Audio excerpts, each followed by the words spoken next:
Tonight, the National League Championship Series returns to Veterans Stadium, where they've been waiting 10 years for the return of the World Series. The Fall Classic will be back here if the Phillies beat the Braves tonight. Hello again, everyone, and welcome back to the Vet. I'm Sean McDonough, joined by Tim McCarver, and it's great to have you with us for Game 6. The Braves down 3-2. As we mentioned during the pregame, they were in the same situation in 1991 when they went to Pittsburgh, and behind shutouts from Steve Avery and John Smoltz, the Braves won the NLCS and went on to the World Series. So they know what it takes. Meanwhile, the Philadelphia Phillies haven't been in this position in a while, and it's improbable that they would be in this position considering the way this series has gone. A lot of unlikely events. Yeah, because I'll tell you, Sean, it has been a bumpy road and a dune buggy for the Philadelphia Phillies. Think about how they've won the 3 games and what all has occurred in the 3 games that they've won. Kim Batiste with 2 errors. He was a late inning replacement, but he had 2 reprieves. And speaking of reprieves, that's what Mitch Williams had. He's 2-0 with 1 save, but could be 0-3. And think about this as the stadium of the bazaar and the state of the bazaar. There have been 49,242 games played, 9-inning games that is, over the last 25 years. And only once has a team won when they've struck out 15 times and left 15 men on base, and that was Sunday evening when the Phillies beat the Braves 2-1. Remarkable. Remarkable indeed. The pitching matchup for tonight's Game 6 for the Atlanta Braves, Greg Maddux, and for the Philadelphia Phillies, Tommy Green. We'll have the first pitch from the Vet right after this. For Bobby Cox and the Braves tonight, it's win and force a Game 7. Otis Nixon leads off for Atlanta in center field. Batting second, the shortstop, Jeff Blauser. Ron Gant in left field hits third. The cleanup hitter is first baseman Fred McGriff. Batting fifth in right field, David Justice. Terry Pendleton, the third baseman, hits sixth. Behind the plate, Damon Berryhill batting seventh. The second baseman, Mark Lemke, hits eighth, and batting ninth, the pitcher, Greg Maddux. Tommy Green had won 13 in a row here at Veterans Stadium before the Braves beat him his last outing last Thursday. In that game, he worked only 2 1/3 innings and looking for a much better outing tonight. Let's check in downstairs with Jim Gray. Sean, Bobby Cox told me that it's imperative, critical, that Otis Nixon get on base in the early innings tonight. The feeling is that if Nixon's on base, he will distract Tommy Green. And if Green is distracted, he won't be making his best pitches to the plate, and that'll free up the Braves' power hitters. Sean?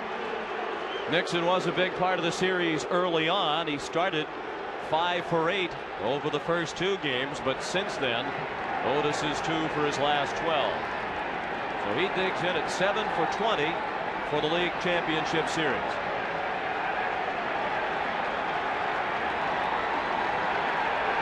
It is a raucous crowd already here at the Vet. The first pitch of Game 6. A fastball in for strike 1 from Tommy Green.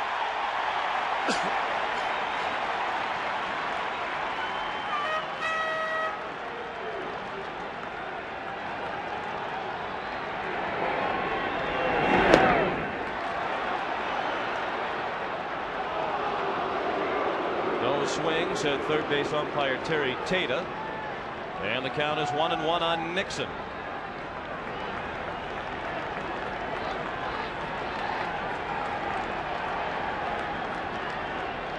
A ball and 2 strikes. Green 10-0 here at the Vet this year before the loss that Tim spoke of in Game 2. And the 26-year-old right-hander threw a fastball. It was a check swing and a foul ball by Nixon. Yeah, those 13 wins in a row included his last 3 wins of the 1992 season. Green, a big guy at 6'5", 219 pounds. He's from Lumberton, North Carolina. And he nearly had fellow North Carolinian Otis Nixon on strike 3. It is by far the chilliest game time temperature of the 6th ball game. 50 degrees as this one gets underway. And a full count on Nixon. Not much of a factor is the wind at 8 miles per hour blowing across the field from left to right. And it's expected to get down in the mid-40s before the ball game is finished. Payoff pitch. Well, Lenny Dykstra had him played perfectly. And to borrow a line from Casablanca, Jim Fregosi has rounded up the usual suspects. But a defense that has not been suspect at all the last 2 games. Thompson, Dykstra, Eisenreich in the outfield. Hollins, Stocker at short. Morandini at second. John Kruk at first. And Darren Daulton behind the plate. And Jeff Blauser, the batter, he looked at a fastball outside for ball 1. Green, a former Atlanta Brave. He said the fact that he was facing his former mates had nothing to do with the pounding that he took in game 2. Blauser lifts one to left center. Thompson and Dykstra. And it's Dykstra making the catch. They were each waving the other off the entire way, and still they nearly collided. Joe West behind the plate. Bruce Fremming is the umpire at first. Frank Pulley at second. Terry Tate at third. Jim Quick along the left field line, and Jerry Crawford at right. Joe West is a story. He has a little bit of a history with the Philadelphia Phillies. We'll tell you about as the night goes along. He was booed lustily when the umpires were introduced before game 1. Joe is out along the right field line, and not much of a factor that night. But he'll be a factor perhaps tonight behind the plate. And he calls strike 1 on Ron Gant. As the Braves offense has gone south in the last 2 games, a big part of it can be attributed to the struggles of Gant. He's 1 for his last 12, and his only hit over that stretch was an infield single. Not only that, but Ron Gant has ended innings striking out 7 times. 4 of those 7 inning-ending strikeouts have come with runners in scoring position.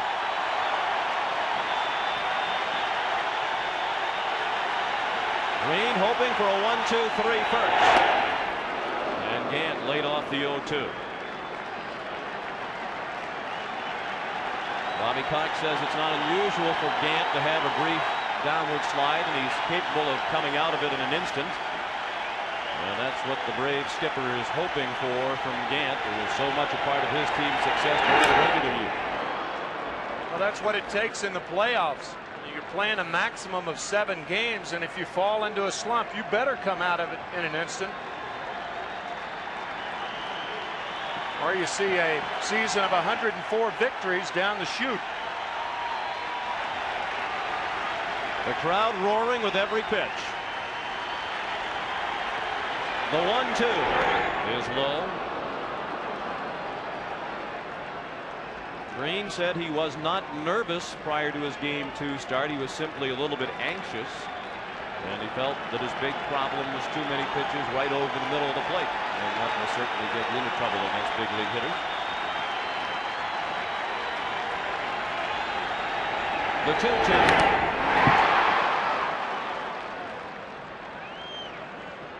Interested in the comments of Darren Daulton in the pregame show about how Tommy Green was choking his fastball in game 1. That's usually what happens when you feel a little anxious. Instead of releasing the ball with a loose grip, you release it with a choke grip, and it actually takes something away from your velocity.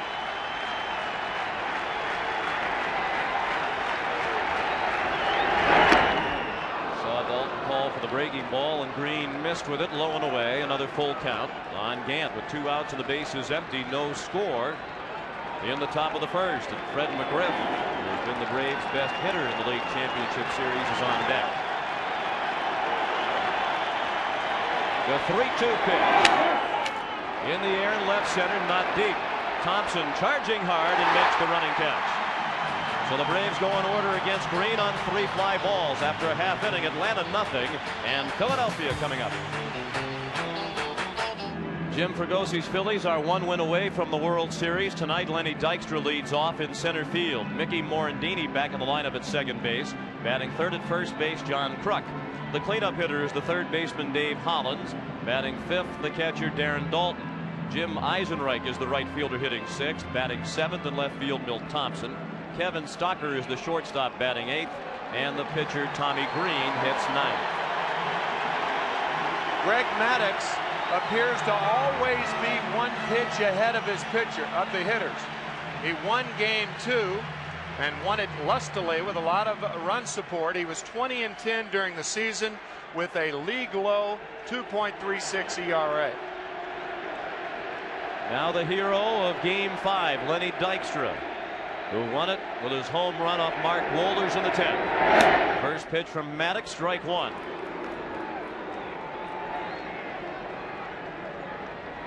It was the second home run for Dykstra in the series. Lenny has hit safely in all 5 games in the league championship series today. 1 ball and 1 strike. Dykstra said that he told his wife morning of Game 5 that he hoped that he would have a situation occur within the ball game that would provide him the opportunity to be the hero. He got that and then some. Lemke hadn't played perfectly, way over in the hole, and Dykstra is out. No score as the Phillies bat in the bottom of the first. How about that for unusual defense? Playing Lenny Dykstra, who is usually a guy who uses all parts of the field in which to hit, and Mark Lemke way in the hole. Probably guessing off-speed pitch from Maddox. That's the pitch that is most often pulled. Mickey Morandini, the hitter.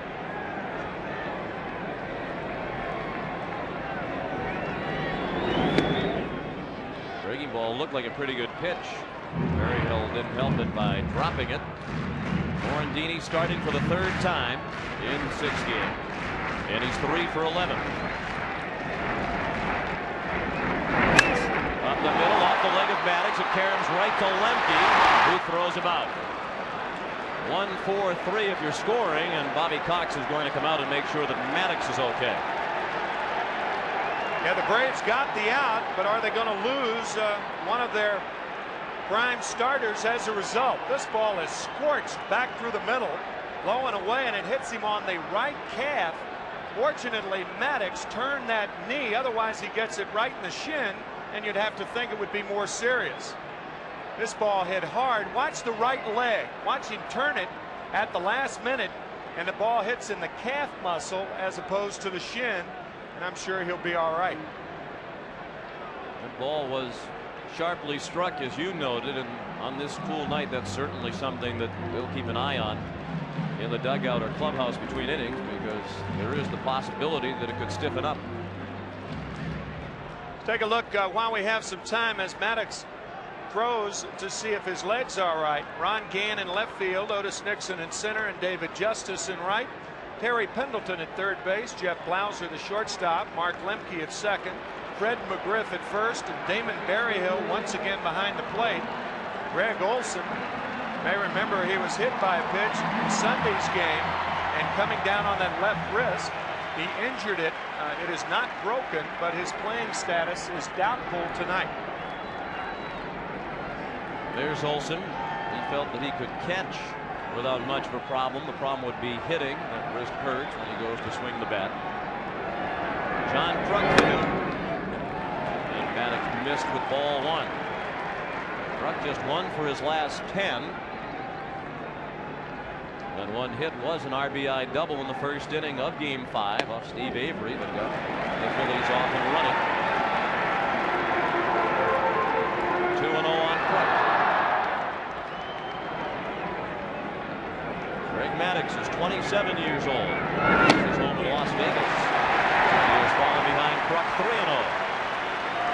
Talked about how Greg Maddox will give you a pitch to hit, but it's usually not the pitch you're looking for at that particular time. He always appears to be 1 pitch ahead of the hitter. Ball 4. After getting hit by the line drive, Maddox misses with 4 straight to Kruk.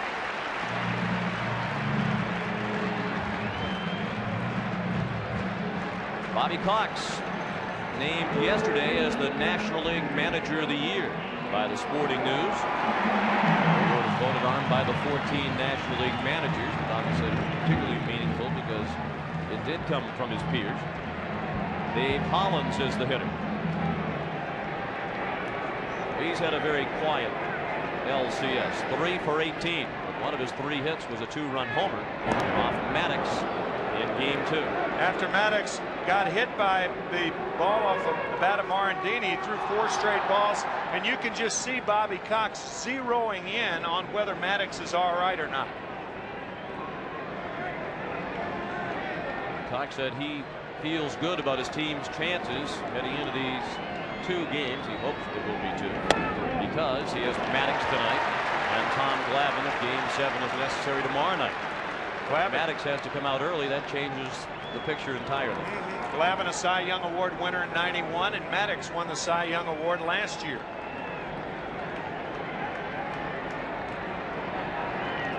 Greg has thrown 5 straight balls, and that's number 6. He hasn't thrown a strike since getting hit in the leg. And Berryhill is out to the mound to chat with him.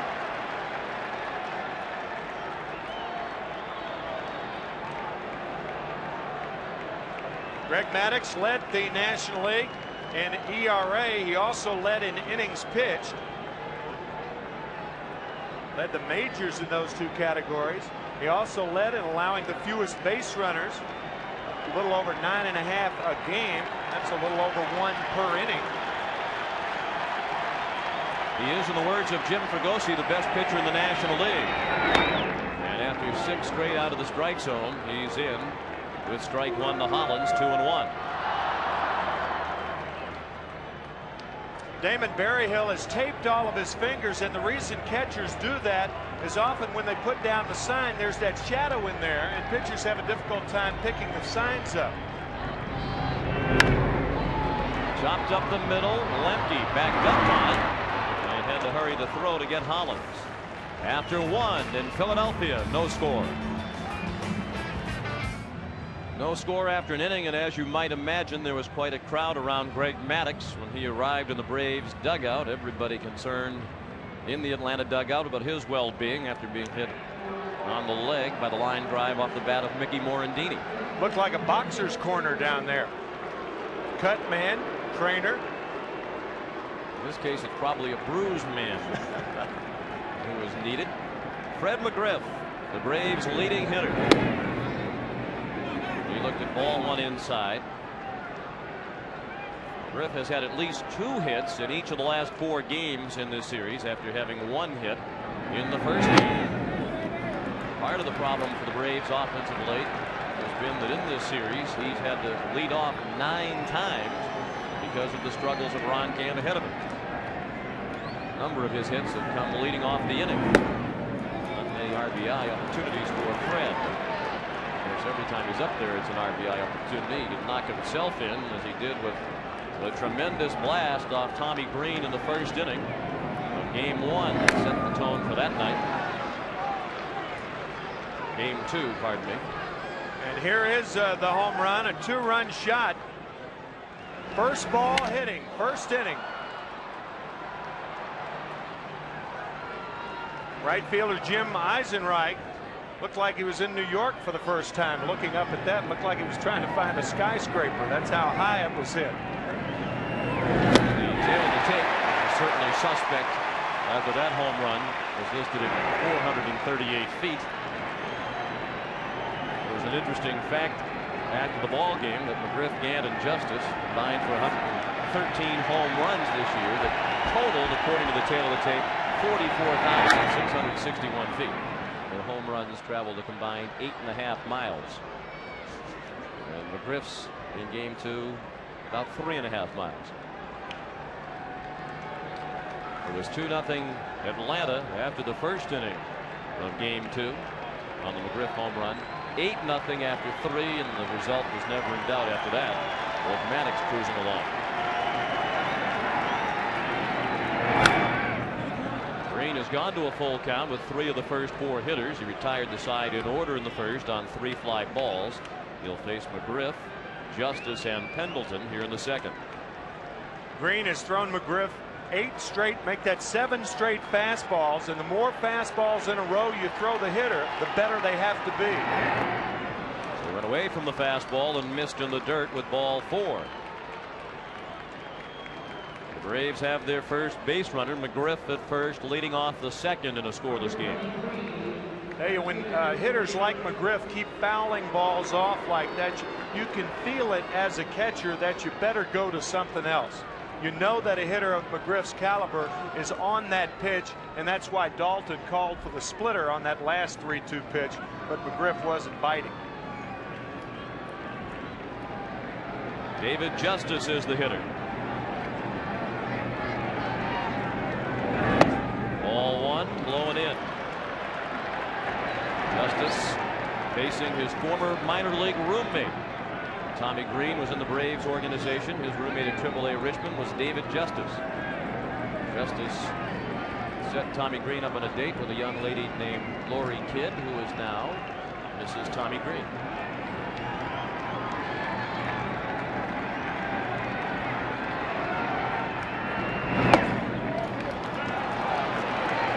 Two balls and no strikes, and Darren Dalton goes to the mound. Maddox is back in the Atlanta dugout and apparently just fine. Seated alongside the rocking Leo Mazzoni. He stops the rocking for a moment to ponder the situation.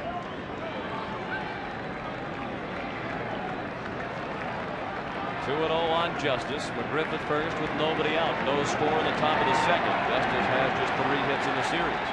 He's 3 for 17. Has driven in 4 runs. Well hit and caught. Great leaping stab of the line drive by Mickey Morandini.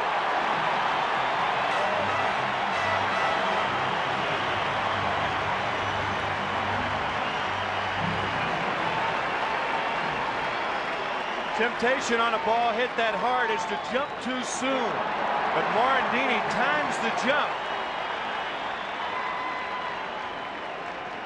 perfectly.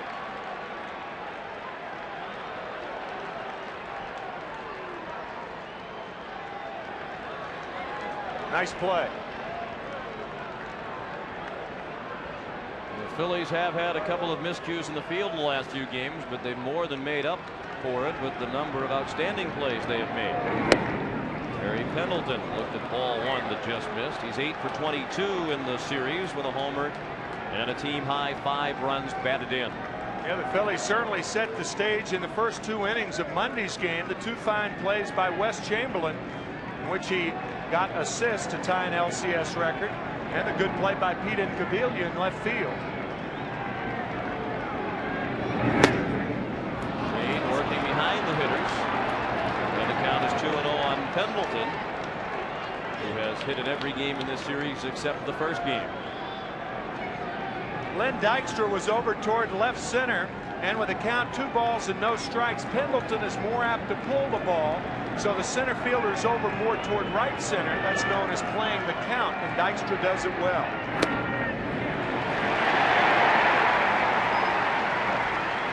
With his appearance in this game tonight, his start, Terry Pendleton is now the record holder for most postseason starts by a third baseman, with 1 more than Greg Nettles. So now with the strike on Pendleton, it's 2-1. Dykstra's back into left center.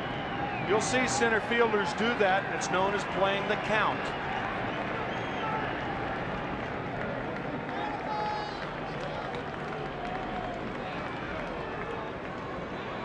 Fred McGriff, the runner at first, with 1 out, a count of 2-1 on Pendleton.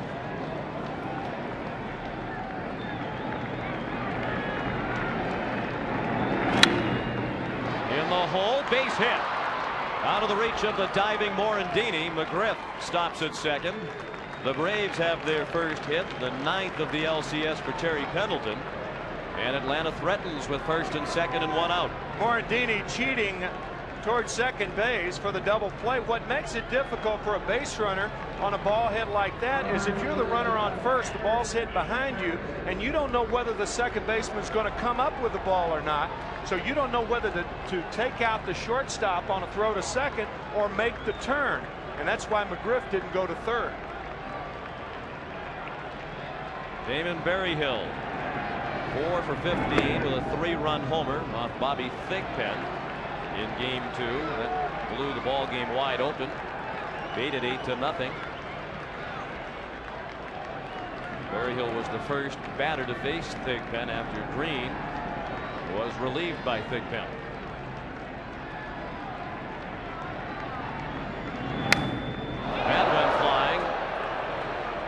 past Pat Corrales in the first base coach's box. Foul ball for strike one, 1-1.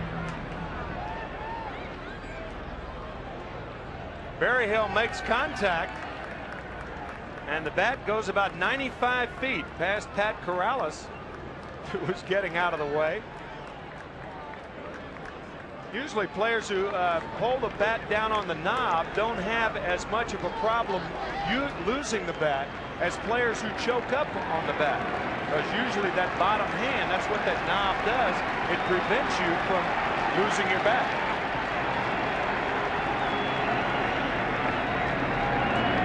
You mentioned Berryhill's fingers make it easier for Maddox to see the signs. The tape on his finger. Would that affect his grip on the bat or his grip on the ball when he goes to throw? I don't think it would affect his grip on the bat, but if it affected his grip on the ball and throwing, he'd take the tape off. But he's wearing that tape so the pitcher once again can see the signs in the shadows between the legs. Up the middle, Morandini backhands. That's one. On the first, that's two. 4-6-3. That gets Tommy Green out of the inning. After an inning and a half, no score.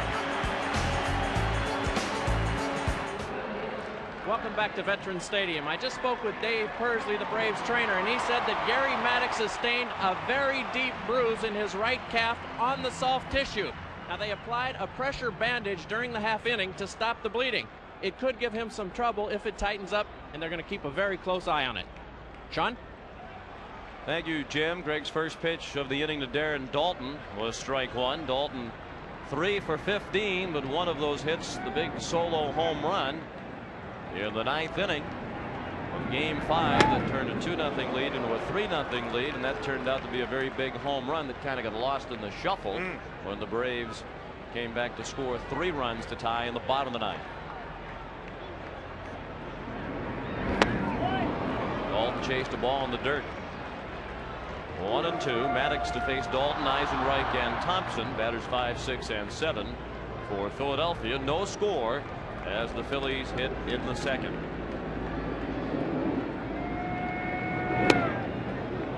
Daulton thought about it and thought better of it. 2-2. You mean, you think about that sequence.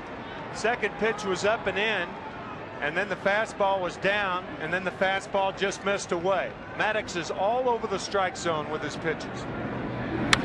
And Daulton raked that one to right, but right at Justice for the first out.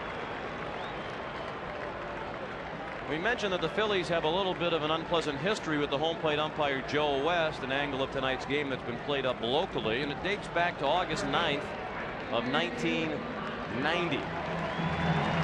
Dwight Gooden at the plate in the game between the Phillies and Mets at Shea Stadium. He was hit by Pat Combs and charged the mound. A bench clearing brawl ensued, and as they were untangling the bodies, there's Joe West slamming Dennis Cook, then of the Phillies, to the ground. They've had some other unpleasant episodes since, but that was what started the bad feeling of Philadelphians toward Cowboy Joe.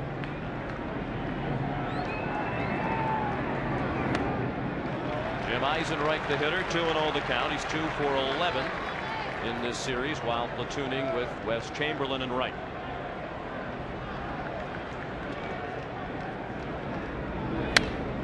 Lined and caught by the shortstop Blauser. Quickly 2 down in the Philadelphia second.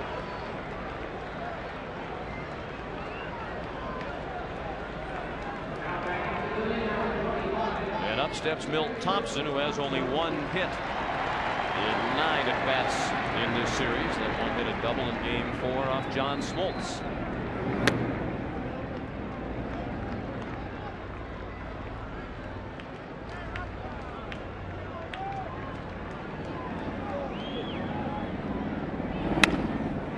Slowly up the middle and through. The ball misplayed by Justice, and Thompson takes second. Justice was almost in dead center field when he went to pick up that ball, and he couldn't field it cleanly the first time. They were giving Thompson the middle, and he took advantage of the misplay to move in a scoring position. We've talked about the unusual outfield position of the Braves throughout the series. And David Justice, you're right, Sean, that ball is almost hit to straightaway center field, and the right fielder Justice has to field the ball because Nixon was playing so far into left center he couldn't get to it. Thompson, alert base running, rounding the bag and taking advantage of the error on Justice. Single by Thompson, the first Philadelphia hit of the ball game, and the error by Justice, the first Atlanta error. Here's Kevin Stocker trying to end an 0-for-8 drought. Strike one at the knees. Here was the position of Otis Nixon against Milt Thompson. You can see he shaded way over in left center field. The ball was hit up the middle, and that's why Justice had to come over to field the ball, and he had to field it off the side, and that's why he missed it. Although by the time he went to play it, Otis Nixon was right behind him and appeared in position to scoop it up. 0-2 on Stocker. Jim Fregosi kind of chuckled at all of the concern about Stocker when he was called up. After all, he was only 23 years old. Jim Fregosi said, heck, by the time I was 23, I had 5 years in the Yeah, right, with the California Angels.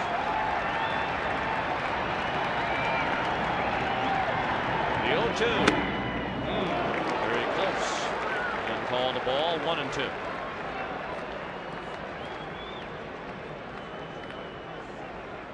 Have you seen anything in this half inning that would indicate the leg is bothering Maddox? No. I don't think bruises. I think obviously if something's broken or chipped, or you get them out of there, but bruises, I don't care how deep the bruise is, you keep playing. Strike three. Maddox used that pitch effectively to left-handed hitters in his first start in this series. It's his first strikeout of the night. After two in Philadelphia, no score. The Atlanta Braves are trying to become the sixth team facing elimination since the advent of divisional play in 1969 to win the final 2 games of an LCS on the road. And of course, the Braves did it themselves in 1991, winning games 6 and 7 of that LCS at Pittsburgh. 1-0 in game 6, and a combined shutout by Steve Avery and Alejandro Pena. And in game 7, John Smoltz threw a 6-8 shutout. Mark Lemke, the leadoff hitter. And the count is 1-1. No score in game 6 tonight. Here's Steve Avery, who went 8 innings in game 6 of the 91 LCS. Watch Pena pitch tonight. Line of the 4-hitter. Greg Olson drove in the only run in that game. Base hit past the diving truck. Mark Lemke ends an 0-for-7 spell with a base hit into right field.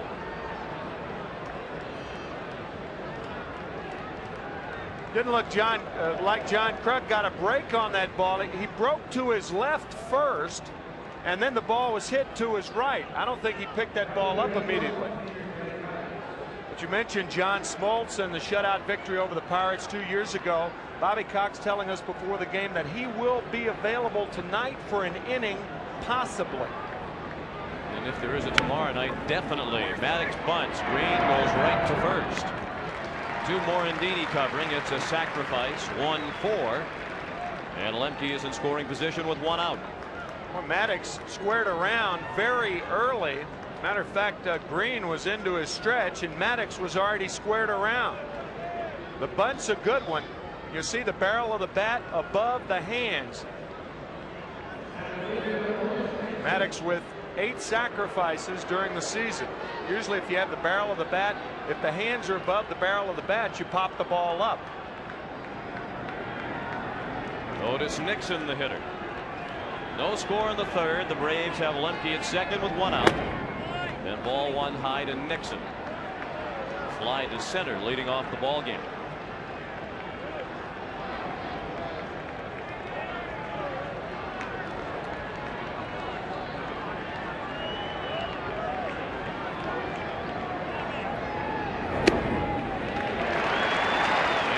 Strike. 1-1.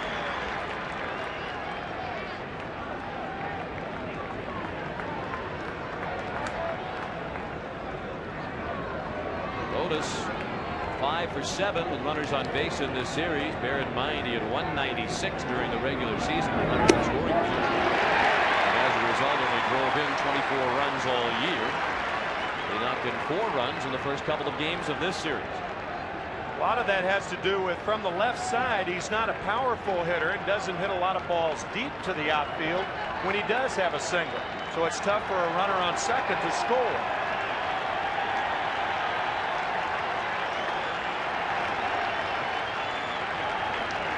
The 1-2. He struck him out with the fastball over the outside part of the plate. Nixon goes down swinging for the second out of the inning. And first strikeout of the night for Tommy Green. That's where most right-handed pitchers try to pitch. Otis Nixon up and away for a strike. It is hard for him to get on top of that ball and line it the other way.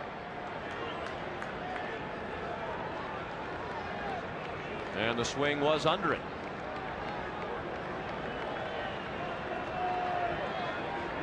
Now Blauser. He took ball 1 high. Blauser fly to center. His first time up. Hasn't had much luck in his career with runners in scoring position in the postseason. Only 2 hits in 20 at bats. Batting with Lemke at second and 2 down. No score in the third. And a strike on the outside corner.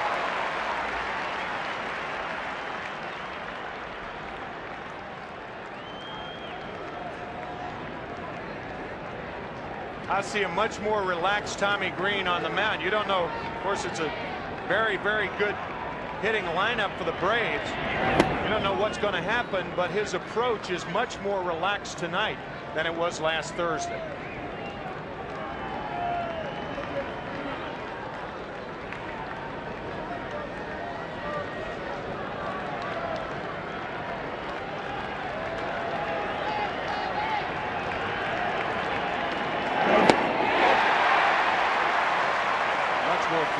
Delivery, much more movement on the split finger pitch and the breaking balls, and it's 2-2. Looks like a slider on the 2-1 count.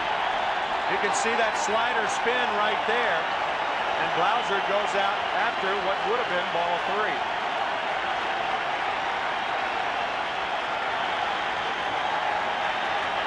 Green's already lasted deeper into this ball game than he did game 2 when he lasted 2 1/3. He's pitched 2 2/3 tonight. And he's gone to a full count with Blauser.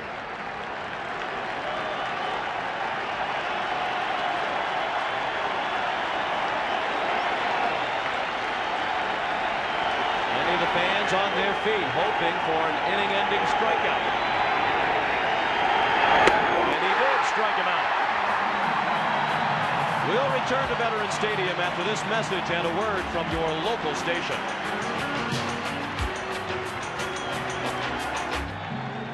From 1,000 feet above Veterans Stadium, the 194-foot-long Bud 1 airship is using its eye-in-the-sky camera to bring you the scenic shots tonight. Bottom of the third, and Tommy Green leads off. He is certainly not an automatic out, as you can see by those numbers, a .222 average during the regular season. He had 2 home runs and 10 runs batted in. Those were the only home runs among the Phillies pitchers, and no Phillies pitcher had more than 2 runs batted in, with the exception of Green. He did not get a chance to bat in game 2 against Maddox. He was yanked before his time at bat came around. Greg will face Green, Dykstra, and Morandini. 9, 1, and 2. That's chop foul past Larry Boa. Kurt Schilling. Should the Phillies win this series, he could well be the most valuable player, even though he has not been credited with a win. He's outstanding in each of his 2 starts.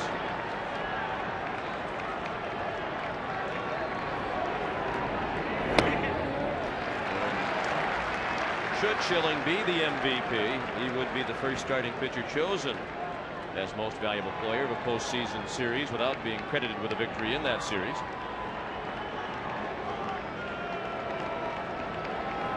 The 2-2 to Green. It's a full count.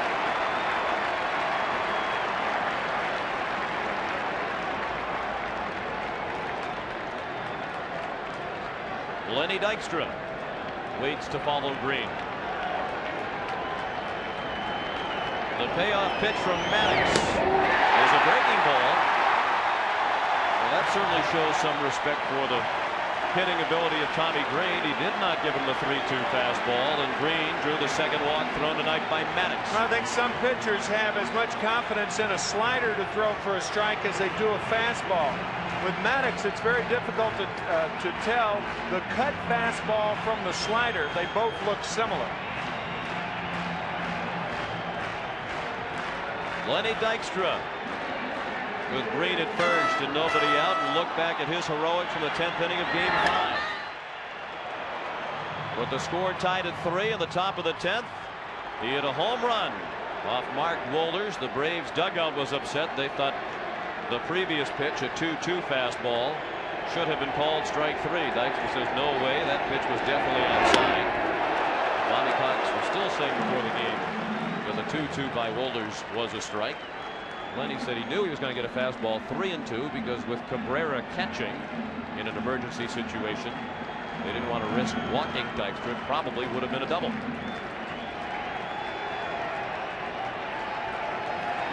Lenny got the fastball he was looking for, and he hammered it over the fence in right center.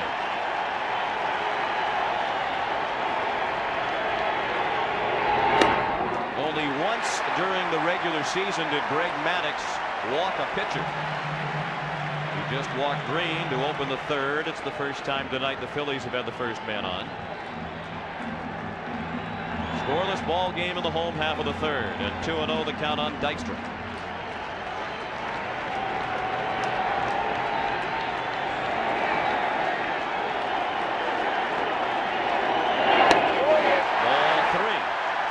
Interested in Greg Olson, the catcher for the Braves. His remarks about Lenny Dykstra: they were teammates 10 years ago in Lynchburg, Virginia, and Olson said, you know what, Dykstra hadn't changed a bit. That year Dykstra hit .358, stole 105 bases, and on that team was Doc Gooden, who struck out 300 in 191 innings that year. Lenny took all the way. It's 3-1. Dykstra said the home run in Game 5 that won the game was much more meaningful to him than his heroics to be documented during Game 5 from 1986 in the playoffs and World Series. He said, because then I was just really a bit part. I wasn't the man the Mets depended on. Those guys were Hernandez and Carter. So, but now my team needs me to get the job done when the game is on the line. As he did. Bounding ball, base hit.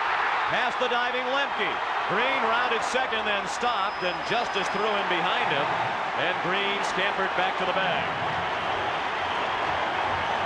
So Lenny Dykstra has now hit safely in all 6 LCS games this year, and the Phillies threaten in earnest for the first time tonight with first and second and nobody out. Well, there are very few times that you can get a predictable pitch from Greg Maddux. Even when he is behind in the count, he'll throw off-speed pitches and sliders, but Dykstra got a fastball and chopped it to the right side, and Green properly stays at second base. And now what do? Do you bunt with Morandini with the pitcher on at second base? Atlanta puts the wheel play on. Terry Pendleton, the captain of the infield, giving the signs to not only Mark Lemke at second, but Jeff Blauser, the shortstop. We'll see if the third baseman charges and Blauser goes to third.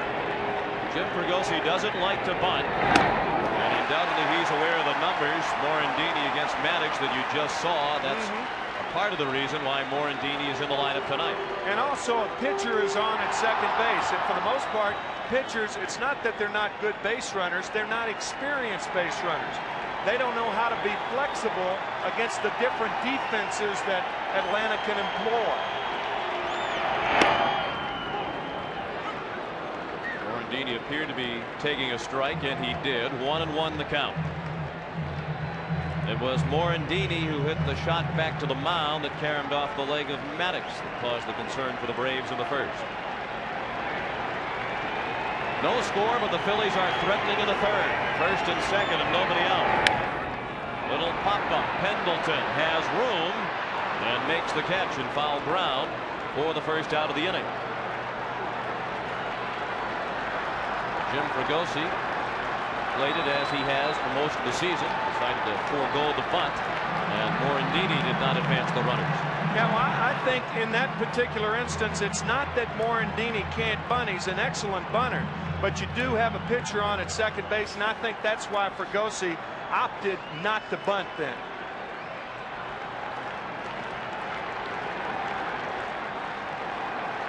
And the double play has been a great friend of Greg Maddux. 26 ground ball double plays induced by Maddux this year. Only Bill Swift of the San Francisco Giants induced more. And he induced one more. Truck a big swing and a foul ball. On walk with 2 outs in the first inning.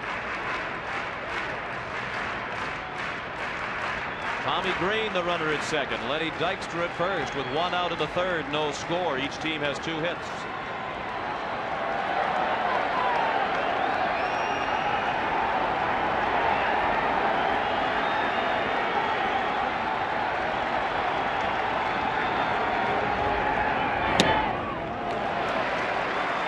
The ball and a count of 1-1.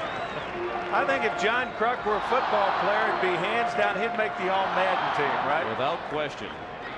Not even close. So much attention paid in this series by the appearance of players on both sides. Perhaps only fitting that in Game 6, John Kruk should have ripped pants.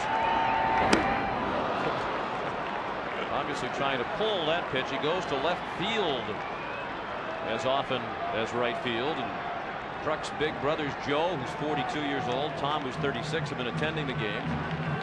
Tom Kruk says that John goes to left field so well because when they were kids and used to play ball in the Kruk yard, they had a garden in right field. Yeah. Pulled the ball over there, it was an out. So John had to learn to hit it to left and keep it out of the garden.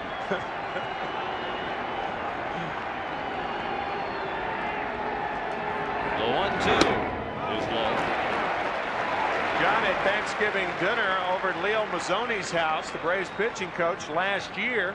And Mazzoni told him, he said, you know what? The Braves and the Phillies are going to be meeting in the playoffs next year. John said, I asked him who was going to win. He said he kept it to himself.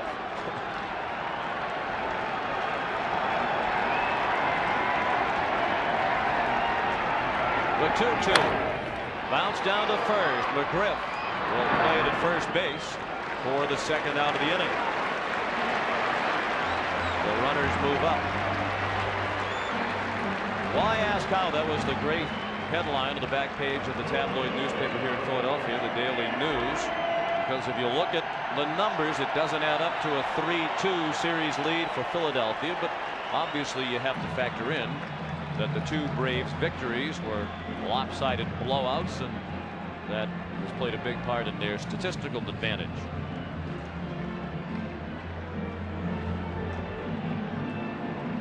Some good headlines in both cities in this paper. Oh, yeah. Enjoyed the headline after Game 2 of the Philadelphia Daily News when the Braves won. Even the series at 1-1 apiece. The headline said, "Braves avert sweep."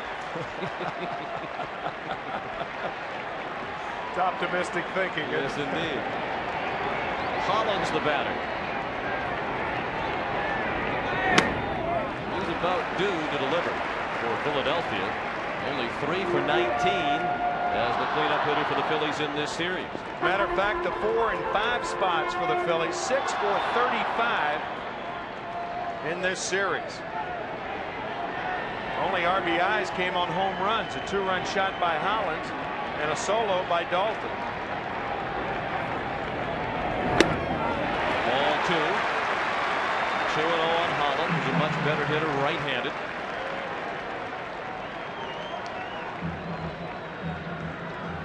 Maddux wants to chat with Berryhill. No score. We're in the bottom of the third. The Phillies have runners at second and third with 2 outs. Tommy Green, the pitcher, is the runner at third. He started the inning with a walk.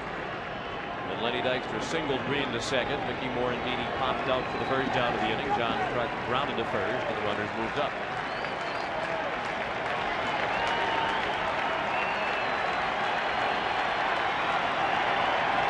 The 2-0 to Hollins is 3-0.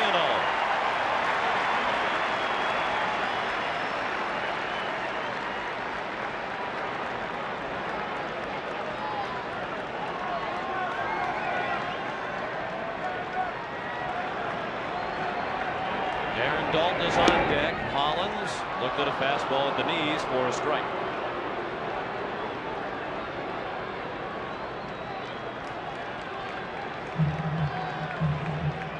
Right down the pipe. Or at least it started out that way, and that little late tail on it. Aaron Dalton waits on deck. The 3-1 pitch. Off speed and just low. Hollins walks to load the bases. Second walk in the inning thrown by Maddox in the third that he has issued tonight. Maddox will be facing one of the most prolific bases loaded hitters in the National League. Dalton batted with the bases loaded 29 times this year. He had 2 grand slams, 2 doubles, a triple, 6 walks, and 30 of his 105 RBIs came with the bases loaded.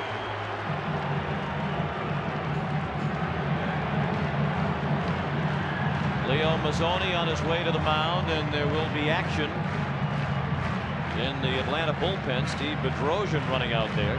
He and Jay Howell are the only 2 players on either team who are yet to appear in this series. Talking about bruises, the last inning, saying half in jest that if it's only bruised, you play. Well, I'll tell you, if Greg Maddox, if the reason that he's wild this inning is because of his leg, and you would have to assume that that's at least part of it, well, then it's got to really be hurting him. He's a guy you got to drag off the field. Certainly controlled trouble would be uncharacteristic of Greg Maddox. He's already walked 3 in 2 2/3 innings. Bases loaded with 2 outs in a scoreless game in the third, and Dalton looked at ball 1 low. Tommy Green is the runner at third. Lenny Dykstra at second, and Dave Hollins at first.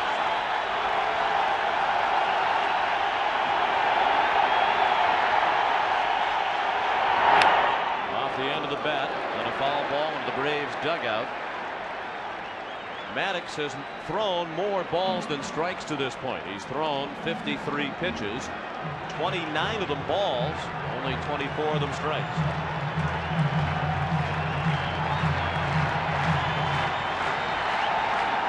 The 1 grand slam that Maddox has allowed in his career was to Will Clark in the '89 championship series when Maddox was with the Cubs.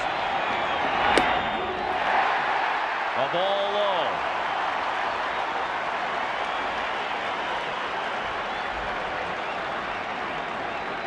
Two balls and 1 strike.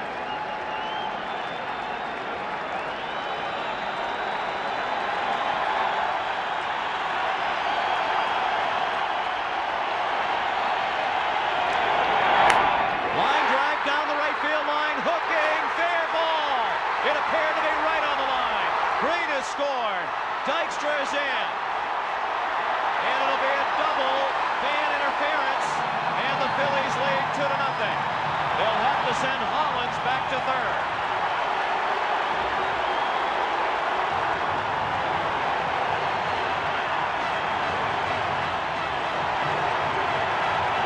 Maddox fell behind in the count, and watch Dalton. He hooks it down the right field line, just fair, and bounces into the stands.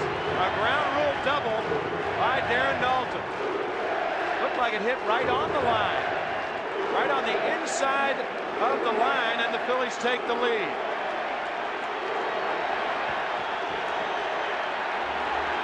Jim Eisenreich, the batter. Darren Dalton with the 2-run double. Just his second and third runs batted in the series. Eisenreich lined the. Should start that sentence over again. Rewind the tape. Lined the short. Softly, he said. The first time up.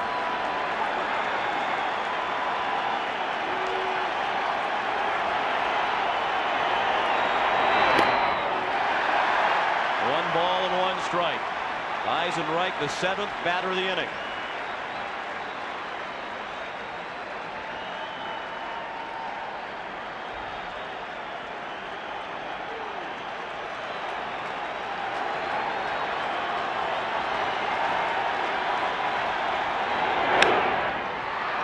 Popped up in shallow left center. Could be in a trouble spot, and it is caught. Great sliding catch by Ron Gant to save 2 runs. But the Phillies get 2 on the double by Dalton. And after 3, it's 2-0 Philadelphia. After 3 innings, the Phillies lead 2-0 on a 2-run bases loaded double by Darren Dalton in the bottom of the 3rd. Tommy Green, after a rough outing in game 2, has pitched well through 3 innings of game 6. He's pitched shutout ball, having allowed only 2 hits. And the Braves offense continues to struggle with runners in scoring position. That's been a big problem for them in losing the last 2 games. And there's the catch by Gant on the pop-up by Eisenreich that kept it at 2-0 Philadelphia, and Gant leads off the 4th. What made that play so tough for Gant is that he was playing relatively deep and the ball didn't have a lot of hang time, and Ron had to really hurry to make the play and made a nice play out of it. Green pitches with a 2-0 lead in the 4th. Gant, McGriff, and Justice coming up. And flying to left his first time up. He's now 1 for his last 13. And Greg Maddux back in the dugout after facing 7 batters and allowing 2 runs in the 3rd. On the ground down the 3rd. Hollins to his left. 1 out.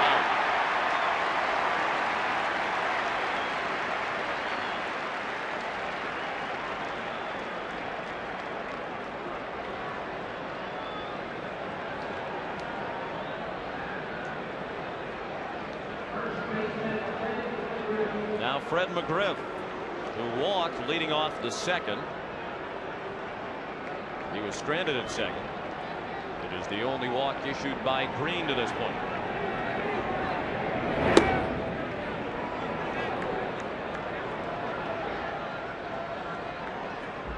In the heart of the order, McGriff, the only player performing at the level which you would expect, and Justice had their problem. Morandini playing a shallow right field with McGriff up there. The count of 2-0. Outside 3-0.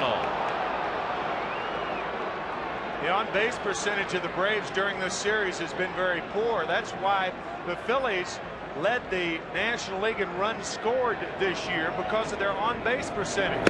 It seems like whenever their thunder is hitting in the middle of the order, there's always somebody on base. Len Dykstra leading the majors in runs scored with 143. So that on-base percentage category, a very, very important category. Got to have the guys to deliver when they're on, but you got to get on in front of them also. Jim Fregosi says on-base percentage is the most understated stat in baseball. David Justice line to 2nd. Morandini made an excellent leaping catch on his line drive in the 2nd. The double play ball. Morandini to Stucker on the first, not in time. It was a little bit slow in developing, and Justice ran hard to avoid the double play. He's at first with 2 outs. I think it was slow in developing because Morandini wanted to make sure he caught the ball. Often you'll see a second baseman or a third baseman go to his right, and the ball comes up and hits the heel of the glove. You have to soften the hands if you're an infielder.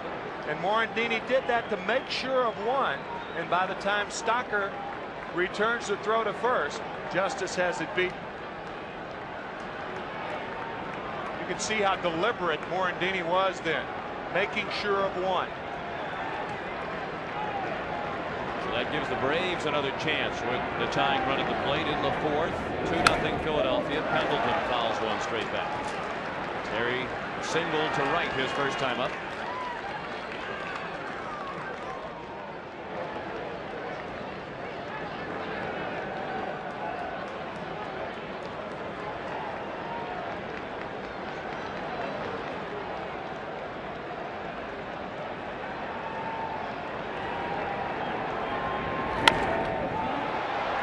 Out of play.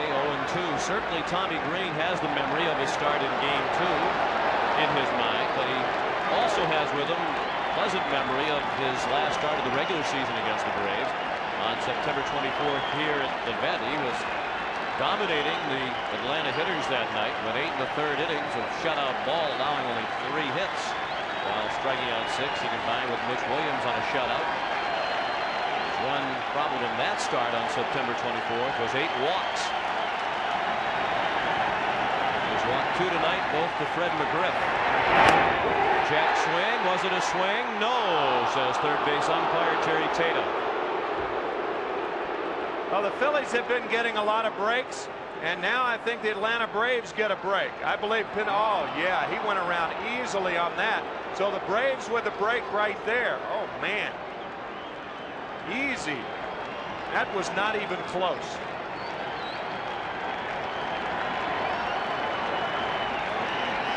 And it's up to Pendleton to take advantage.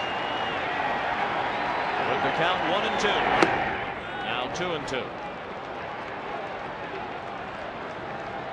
Showed you all of the postseason starts for Terry Pendleton during his last at bat, 52 of them, a record for third baseman, but he still has not played on a World Series champion despite all the trips to the postseason. He popped up the breaking ball along the left field line in foul ground now. Hollins called off by Stalker, and that ends the inning. After 3.5 in Philadelphia, the Phillies 2, the Braves nothing.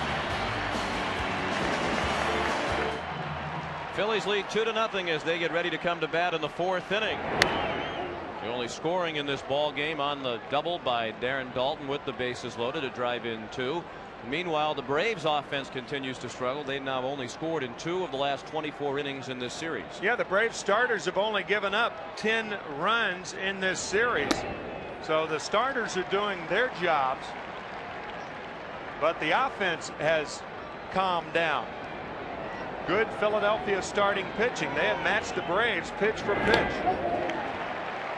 Really, the only bad start by a Philadelphia pitcher in this series was Tommy Green's in game 2. Mulholland pitched shutout ball for 5 innings before running out of gas, it appeared, in the 6th inning of game 3. Bottom third of the order for the Phillies against Maddox in the 4th. Milt Thompson bounced a foul ball to level the count at 2-2. Milt singled to center field and took second when the ball was misplayed by the right fielder Justice in the 2nd. Yeah, Milt hits Maddox better than any of the other Phillies. 356 lifetime, and the reason for that is Thompson's a good low ball hitter, and Maddox, to be effective, has to keep the ball down. And whenever a pitcher who has to be effective has to keep the ball down and he faces a low ball hitter, no way do you try to come up in the strike zone and try to blow him away. I mean, Maddox is just strength against strength. Thompson has won more often than not. Stalker is on deck, and then the pitcher Green. Maddox, a Gold Glove winner, off the mound, high throw, and McGriff couldn't come down with it. Thompson stumbled and Lefty applied the tag, but first base umpire Bruce Fremming ruled that Thompson did not turn towards second, and will await the scoring. It's either the second hit of the night for Thompson or an error on Maddox, and they have deemed it an error on Gregg. Gregg made 7 errors during the season. One of the reasons he gets to a lot of balls that often pitchers don't get to, but he has to try to throw the ball over the running Thompson. He had a high target in Fred McGriff, but this is the problem. You'll see it right now. If you're Greg Maddux, watch the problem he has with Thompson.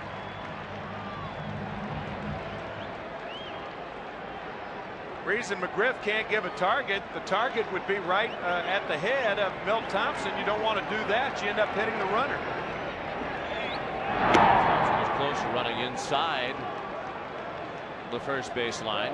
That really wouldn't have helped his cause, because by the time Maddox went to throw, Gregg was in foul ground. So the second Atlanta error. The first one did not prove costly in the second. Kevin Stalker was called out on strikes in the second. They pitch out, and Thompson was not running.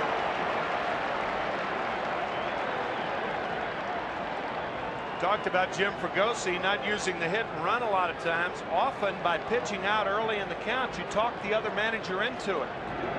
He's saying, "Now, I wasn't even thinking about a hit and run, but now it's 1-0. Hey, maybe we'll give it a shot." Thompson is not running, and Maddox missed outside. 2-0.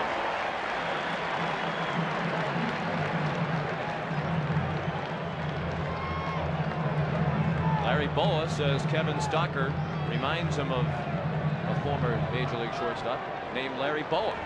They asked Larry, "Who does Stocker remind you of?" He said, "Me." That's actually quite possible. Larry Boa was an outstanding shortstop during his playing days.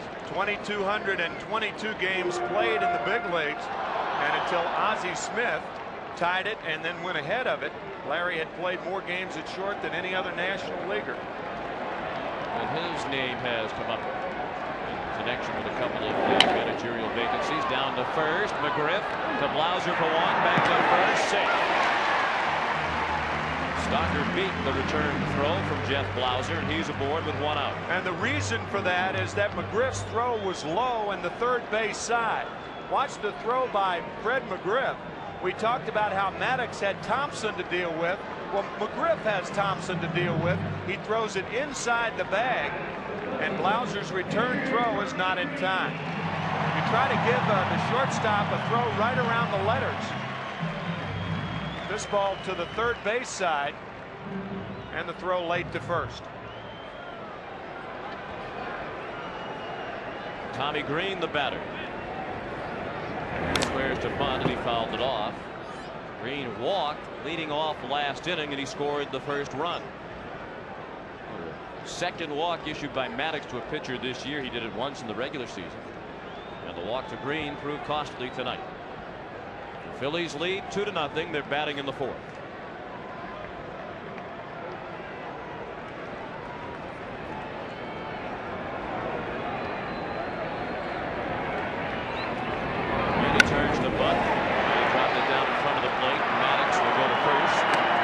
Covering. Credit Green with a sacrifice. The play goes 1-4, and Stocker is in scoring position with 2 outs. Let's look back at the first 5 games of the series. Kim Batiste went from GOAT to hero. The error that allowed the tying run to score to the game-winning hit. Braves with a 14-3 rout, highlighted by 4 home runs in Game 2. Tom Glavine pitched Atlanta to victory 9-4 in Game 3. And then Danny Jackson turned the momentum in Game 4.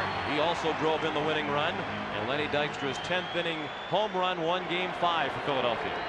The Phils return to the vet tonight for Game 6, ahead 3-2, and they lead tonight 2-0 in the fourth. The win would send them to the World Series for the first time in 10 years. Lenny Dykstra singled to right and scored the second Philadelphia run last inning.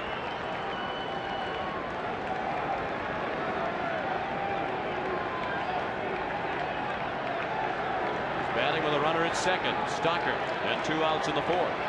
Dykstra 1 for 2 tonight. He bounced to second in the first. Tried to hold up his swing and fouled it off. 1-1.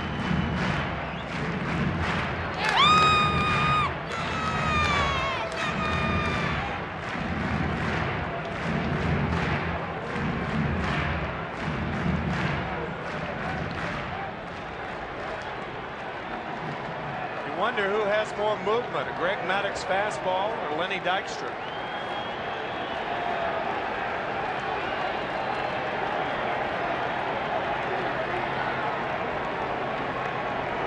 The 1-1 pitch ends inside, 2 balls and 1 strike.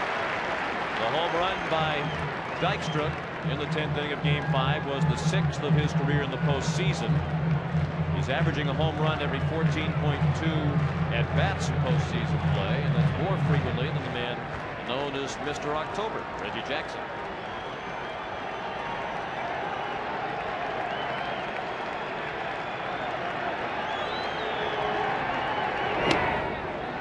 We asked Dykstra before the series started about commonly expressed opinion that this series might hinge on his effectiveness. He said, "That's right. I'm the man for the Phillies. When I play well, when I get on base, steal bases, score runs, and drive them in, we win." And he thrives on being in those situations.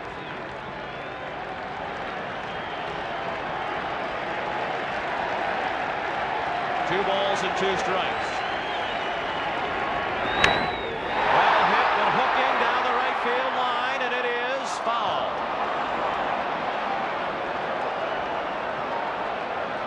He is the toughest 2-strike hitter in the National League. He is undeterred with the count. It could be 1-0, 2-0, or 0-2.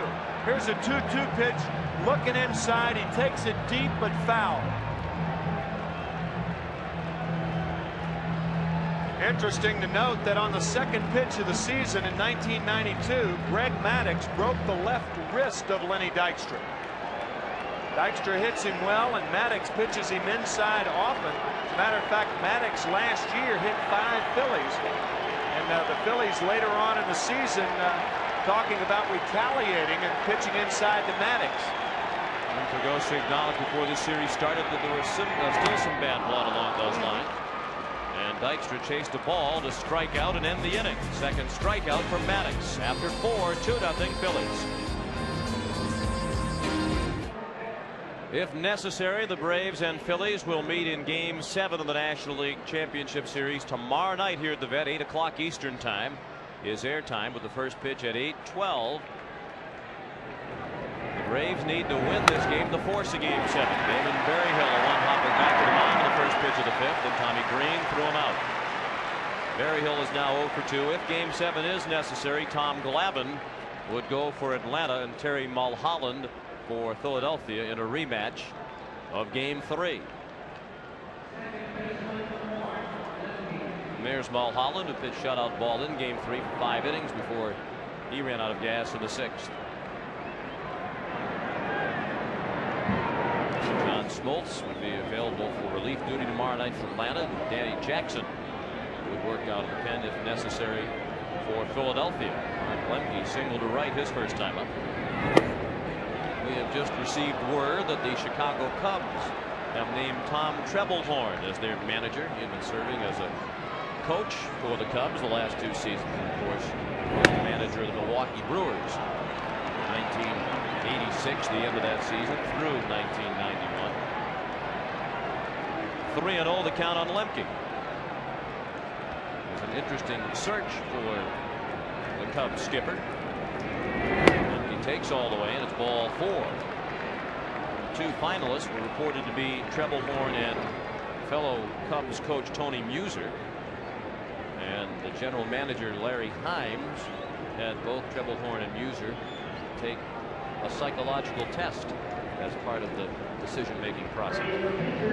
Rather strange, I would think, especially after having coaches under hire for what, 4 years. But of course, Tom Treblehorn's an ex-teacher. I would think it's a little late to have psychological testing. Very strange thing. Maddux bunts and Kruk tags him out. So runners in scoring position with 2 outs. And in other baseball news in Chicago, George Bell released today by the White Sox. He certainly got himself on the hit list with his comments early in the American League Championship Series. He was openly critical of manager Gene Lamont. Tom Treblehorn is the new Cubs manager, and George Bell is no longer a member of the White Sox.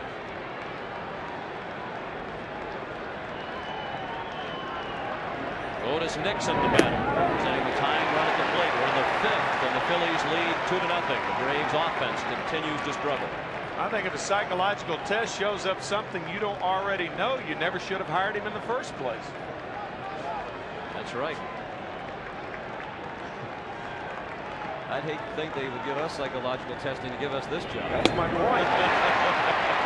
Nixon a swing and a miss, and the pitch eluded the grasp of Dalton, so up to third goes Lemke. It will likely be a pass ball. It looked to be a pitch that could have been easily handled by Dalton. He may have crossed him up. Darren Dalton talking to Tommy Green right now, and you can see when a catcher ducks his head in a situation like that, it means that the express is coming instead of the local. He probably called for a curveball. You can see Dalton and West smiling, but believe me, that is a terrible feeling when you're looking for the curveball and you get the fastball. but it is a pass ball on Darren Daulton. Green from time to time will enforce a wild pitch. That's definitely a factor with the runner at third. And a very close pitch that was just outside on 0-2. 1-2 on Nixon. Just outside.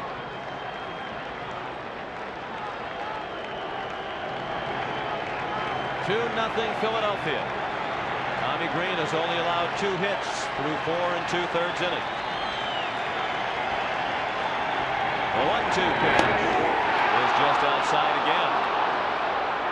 He struck out Nixon swinging with a pitch in just about that spot in the third.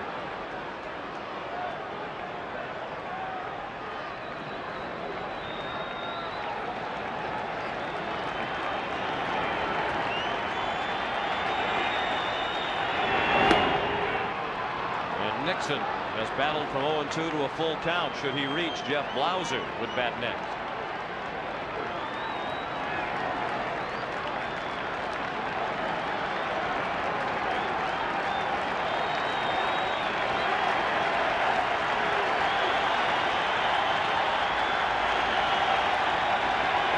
The payoff pitch is low and inside, and a good stop by Daulton to prevent that one from going to the backstop. Green has walked 2 in the inning. The tying run is at first for Atlanta, and the go-ahead run will come to the plate. Whenever a catcher has to cross over to make a play, it's usually a good play, and it was then with Darren Daulton. However, that pass ball not only allowed Lemke to go to third base, but it cleared second for Nixon, who had 47 stolen bases during the season. And with the Braves down by 2, that's a big play. Instead of first and second, and Nixon at first base is the trail runner, now second base is open for him to steal. What is the likelihood Cox would send him in this situation? I think Nixon's on his own. I think you go when you feel you can make it. Blauser 0 for 2 tonight. Green tied him up with the first pitch, and Jeff fouled it off. Nixon is 0 for 2 in stolen base attempts in this series. The Braves do not have a stolen base over the first 5 games played.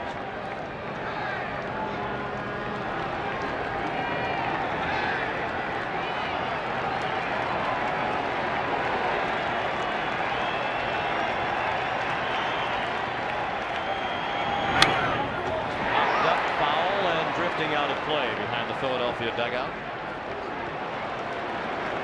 Tommy Green, in contrast to some of his mates on the Philadelphia pitching staff, is not a tough pitcher to run on. He allowed 18 stolen bases this year, most on the Philadelphia staff.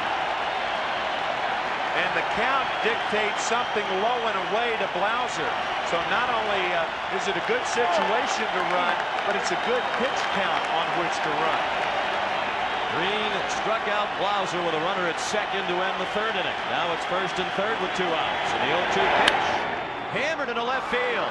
Green threw a hanger on 0-2.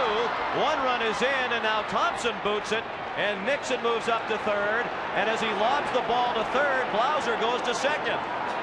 Blauser had stopped halfway between first and second, but once Thompson decided to lob it toward third, even though Nixon was already there, Blauser went the rest of the way into second. So it's really, it could be a double error on Thompson. Once for booting the ball as Blauser drives in the first run of the game. So Milt boots the ball. It goes about 7 feet to his right. There's the hit. Lemke scores easily. The in-between hop played into that really by Thompson.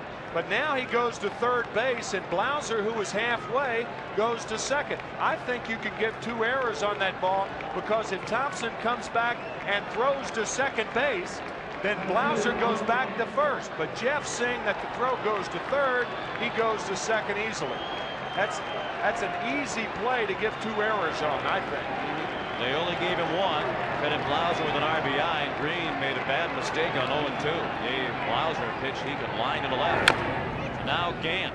This would be a most opportune time for Ron Gant to break out of his prolonged drought in this series. He's 0 for 2 tonight. He's 1 for his last 14 in the series, and in this series he's 0 for 4 with 2 outs and runners in scoring position.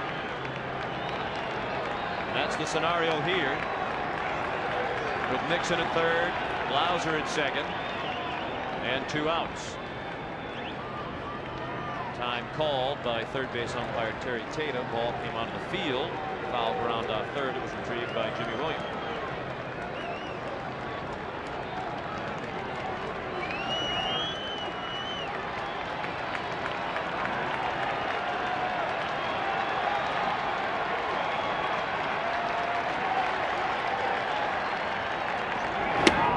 Fastball for a called strike.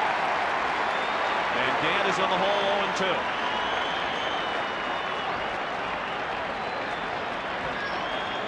Tommy Green gets a strike with a purpose pitch. The purpose is not to pitch Ron Gant inside, but to get him back away from the plate so you can go outside. Green gave up a hit on an 0-2 pitch to Blauser. Now he's 0-2 on Gant. And that's strike 3. Same pitch and the same result.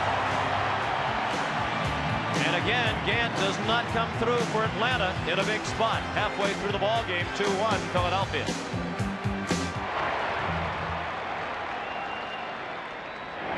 First pitch of the bottom of the 5th, bounced up the middle by Mickey Morandini and booted for an error by Mark Lemke.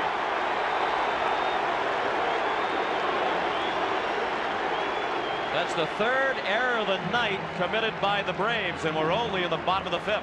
John, you remember when we were talking earlier about Mickey Morandini, and when a fielder goes to his right, that most errors come when they hit the heel of the glove. That's what happened to Mark Lemke right there. It hit the heel of the glove and then his left knee, and it pops away for an error. Braves did not make an error in the first 3 games in this series. They've made 5 in the last 3 games. And Morandini draws a throw. Mickey stole 13 bases during the regular season. John Kruk is the hitter. He walked in the 1st and bounced to 1st in the 3rd. The Phillies batting with a 2-1 lead in the 5th. 2 runs on 3 hits, 1 error for Philadelphia, 1 run, 3 hits, and 3 errors for the Braves.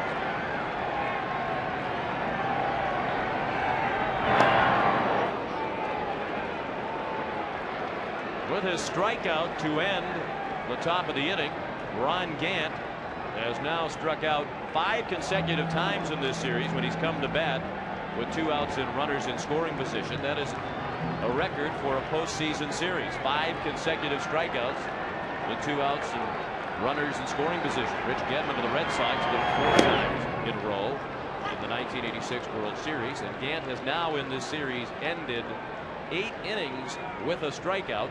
That is also a postseason series record. Eric Davis, 7 inning strikeouts in the 1990 NLCS for Cincinnati. And it was how he struck out too, with the 2 fastballs on the inside corner. Most National League pitchers, the book on Ron Gant is show him the fastball in off the plate and then go away. Rarely will you see a guy challenge Ron Gant twice inside on consecutive pitches with fastballs.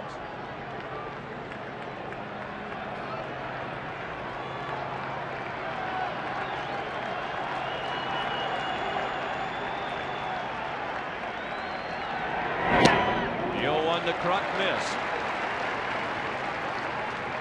You mentioned that Kruk's brothers Tom and Joe have been watching the games in this series in person, and they tell us that John's parents would desperately like him to get a haircut, and they're going to insist on it when the postseason is over. John says the long hair is lucky for him. His teammates won't let him get a haircut. Things going as they are for the Phillies.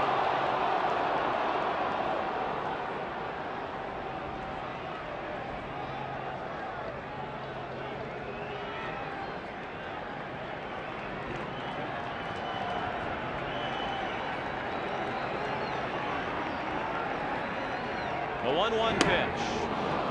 Looked like John tried to check his swing after it was much too late, and the count is 1-2 on Kruk. Well, that swing was looking for the ball away and getting the ball inside.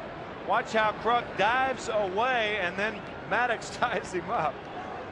Looked like he may have hurt the lower part of his back. Remember, he's playing with problems in the lower back. He was reaching back there with his left hand.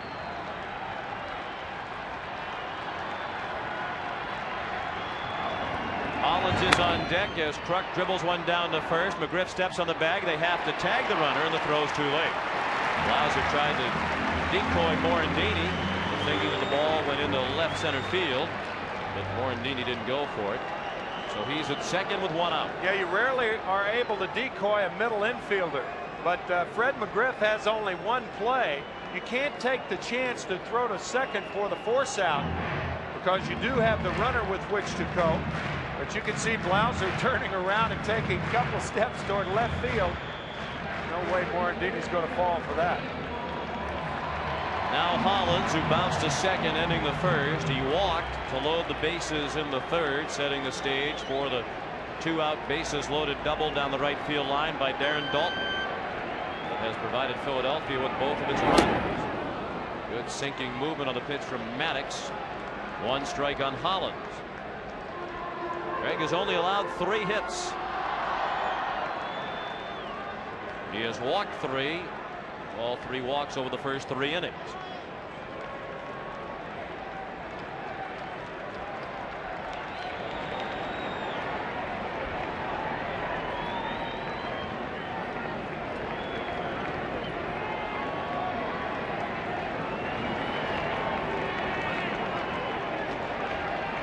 Morandini at second with 1 out. 2-1 Philadelphia in the 5th inning.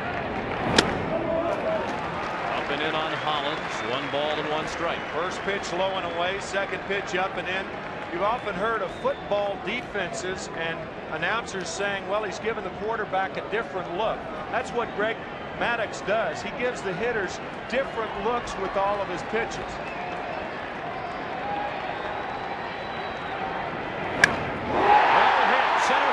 Justice on the run and looking up. Hollins has a homer.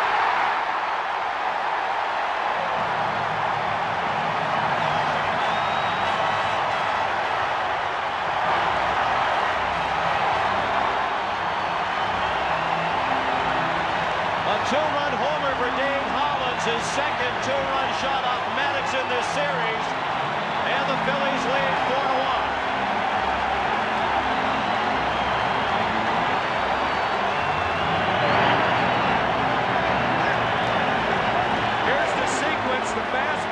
Away, and then as John said, the fastball up and in, and then the changeup to Hollins gives the Phillies another look on the scoreboard.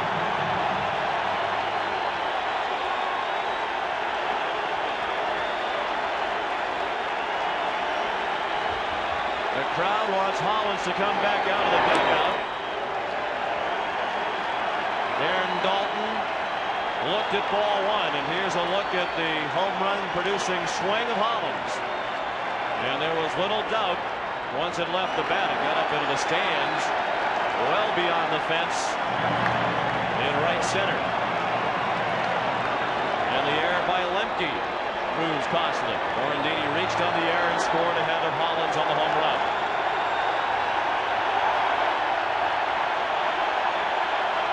Leo Mazzoni on his way to the mound.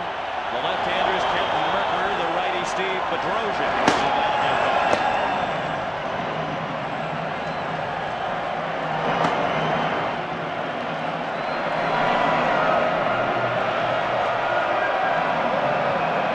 Bobby Cox said coming into these final 2 games he felt good about his team's chances with Maddox and Glavine if necessary in Game 7.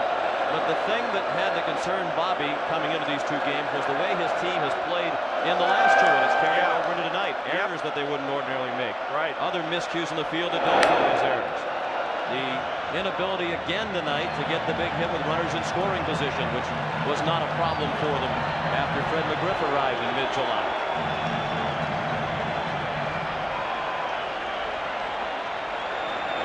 Pitch to Dalton is pulled foul past Mel Roberts, the first base coach. 2-2 on Dalton, who drove in the first 2 runs for Philadelphia. And Hollins drove in the most recent 2. It's 4-1 Phillies in the 5th.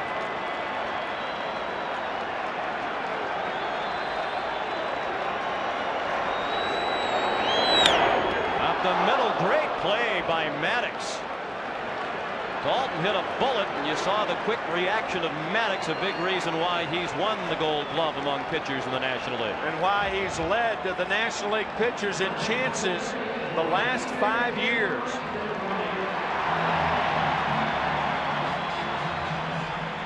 Quick reactions. Wow. Jim Eisenreich, the batter.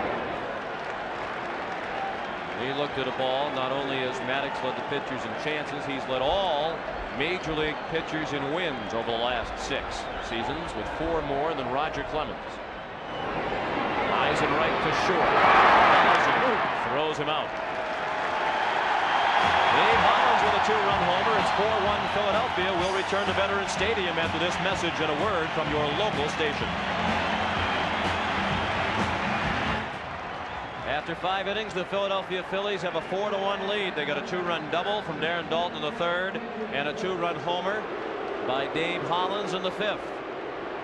The Atlanta run on an RBI single by Jeff Blauser in the top of the 5th. Here's Fred McGriff to begin the 6th. He has walked twice. You might expect Green to be careful with McGriff with the bomb that McGriff did at the expense of Green in the 1st inning of Game 2.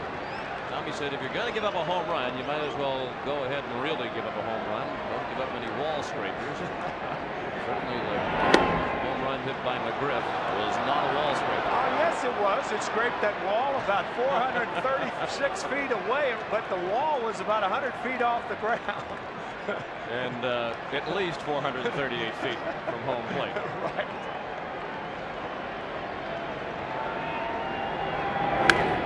McGriff with a high pop-up, drifting toward the seats, and it'll be a few rows deep. Darren Dalton's bases loaded 2-run double came in the 3rd with 2 outs to get Philadelphia on the board. And then Jeff Blauser singled an 0-2 pitch to make it 2-1, and very quickly thereafter, Hollins hit a 2-run homer. They make it 4-1.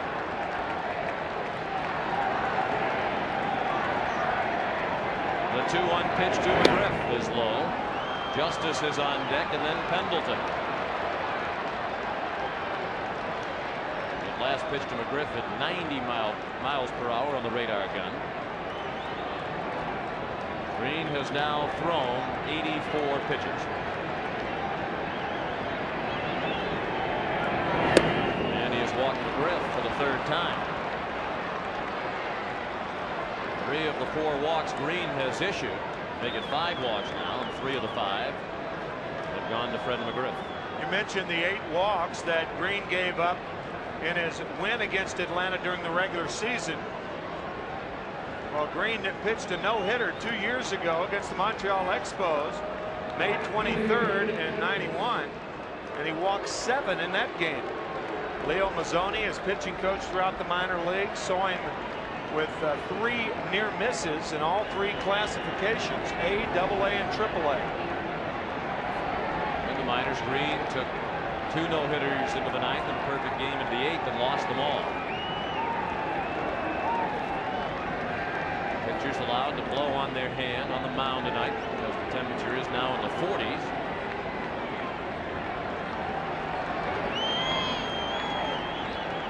David Justice, the hitter.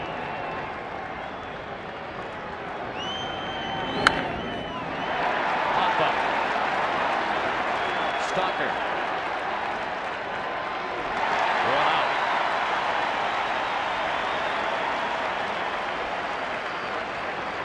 Philadelphia Phillies trying to end the run of the National League West in the LCS. The National League East team hasn't won the playoffs since 1987. The St. Louis Cardinals did it. Dodgers, Giants, Reds, and the Braves the last 2 years over the last 5. Of course, these 2 teams will be in the same division next year. Both will be in the National League East. Along with Montreal, the Mets, and the Florida Marlins.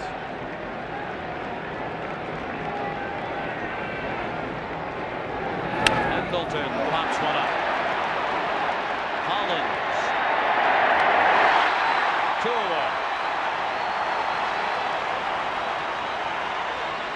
Pop-ups the other way, an indication that Green's still throwing hard.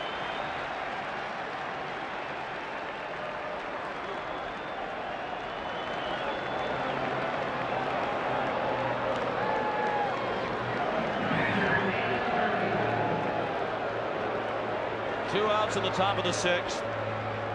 McGriff aboard at first for Damon Berryhill. Went into a 4-6-3 double play to end the second. He bounced back to the mound to the first pitch of the fifth.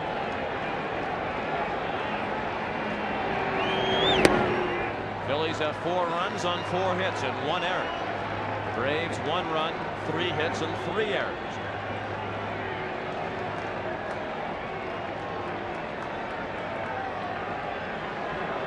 Mark Lemke is on deck.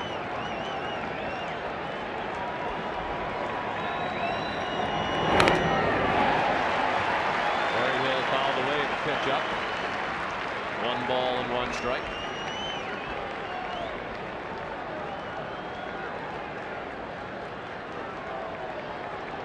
You mentioned the injury to Olson, and he is still bothered by the sore wrist. You're not allowed to change your roster within the League Championship Series. Should the Braves qualify for the World Series, they could make a roster change and perhaps activate Javier Lopez if Olson is not at 100%. On the ground in a shallow right field, but that's where Morandini was standing. And he threw out Berryhill to end the inning. We go to the bottom of the sixth. The Phillies 4, the Braves 1. Anheuser-Busch's aerial ambassador is overhead. The Bud 1 airship traveling throughout the country on a national tour. The Bud 1 is piloted tonight by Tony Stevenson and Mike Hance with camera operator George Schaafsma aboard. Clear and chilly night in the city of brotherly love. Game time temperature 50 degrees. It's cooler than that now as the Phillies bat in the sixth, trying to build on a 4-1 lead against Greg Maddux. Thompson singled in the second and reached on a Maddux error in the fourth. One of 3 errors committed by the Braves. The first 2 did not prove costly, but the third one did. And Lemke couldn't come up with a bounding ball by Morandini, and Morandini scored on the Hollins homer. Maddux has allowed 3 earned runs, and Greg has not allowed 3 earned runs in any of his last 14 starts prior to tonight. Thompson safe at first on the ball hit the deep short. Well, you can't be everywhere. Jeff Blauser playing Thompson right behind second base, and a ball hit to what normally would be the regular shortstop position. Off the glove of Blauser. So an infield hit for Milt Thompson. His second hit of the night, and the Phillies' 5th. And they have the lead man on for the 4th consecutive inning. Kevin Stocker, the batter. He's 0 for 2 tonight. Thompson stole 9 bases during the regular season. He was thrown out 4 times trying to steal.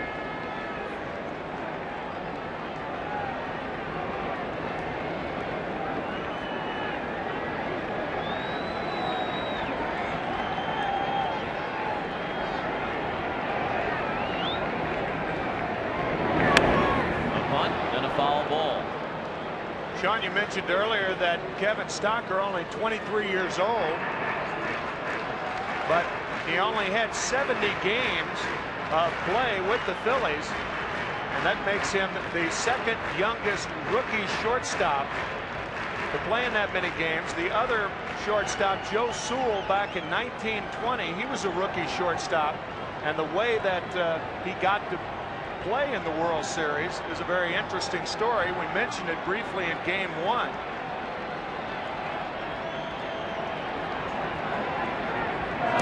Ray Chapman was the regular shortstop of the Indians, and he was hit in the head by pitcher Carl Banks and killed, the only fatality ever in Major League Baseball, or I should say Carl Mays, not Carl Banks. That was the only fatality ever in the history of Major League Baseball when a pitcher has hit a batter. That's the the only time that a rookie shortstop has played fewer games than Kevin Stocker. 1-1 the count on Stocker, who is 0 for his last 10.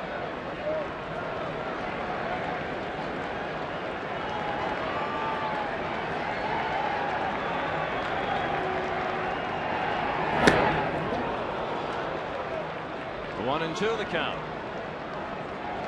Kent Merker is warming up in the bullpen. When Kevin Stocker's twin sister Jill was at Harvard, she was the head cheerleader for the football squad. And she's in the stadium tonight, undoubtedly cheering more fervently than she ever has before. The 1-2 pitch. He swung and missed and struck out on a pitch way out of the strike zone for the first out of the inning.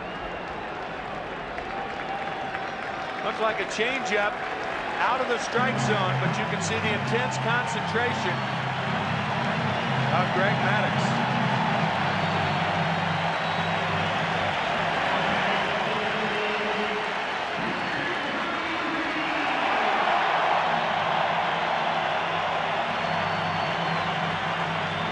Partial standing ovation for Tommy Green, who walked and scored leading off the third. He laid down a sacrifice bunt in the fourth.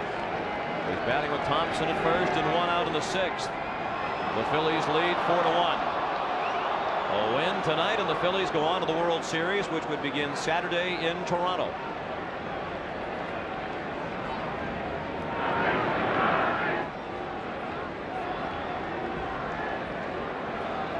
A lot of times pitchers will see whether a hitter is bunting or not by taking their right foot off the mound very quickly. And Maddux got a pretty good idea about Green then. And he bunts.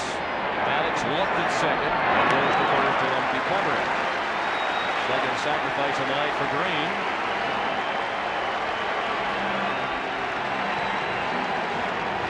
Thompson is at second with 2 down in the sixth inning.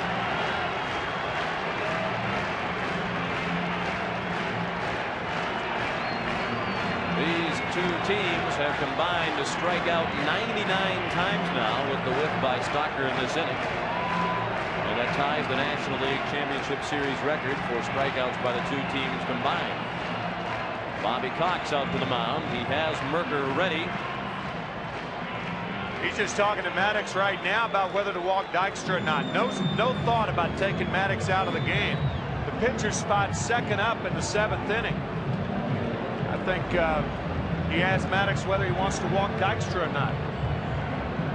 Morandini up next.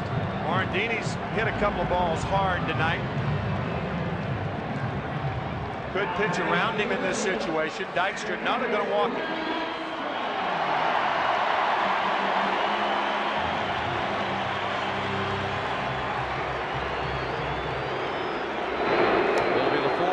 Issued by Maddux, the first intentional walk. They'll put runners at first and second with 2 outs and bring up Mickey Morandini.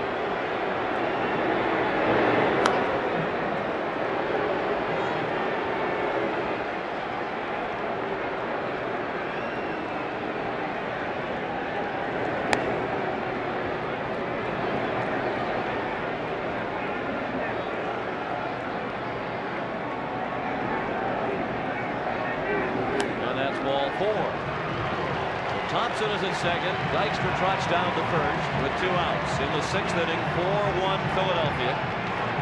Morandini is 0 for 3 tonight. He reached on the lefty error last inning and scored on the home run by Dave Hollins.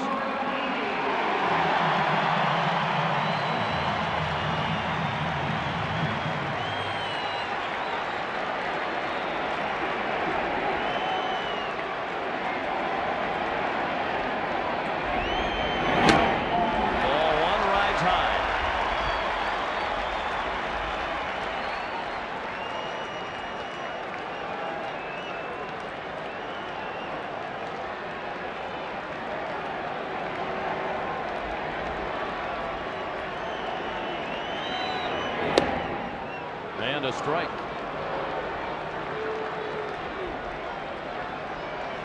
That is Betty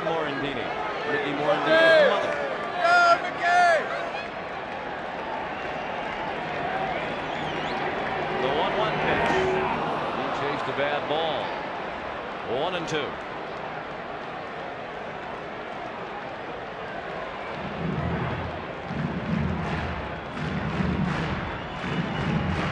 He doesn't give you many good pitches to hit. Morandini going for a ball in the dirt.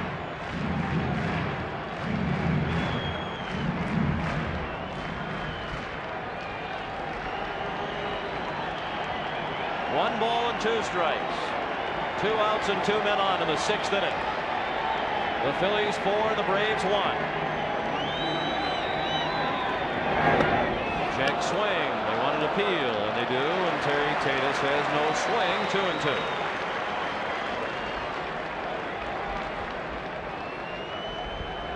Almost, but it looked like he held up. Even though the bat crossed the plate, the top hand didn't turn over on the right hand. That's usually the best indication from the third base umpire for a left-handed hitter up there.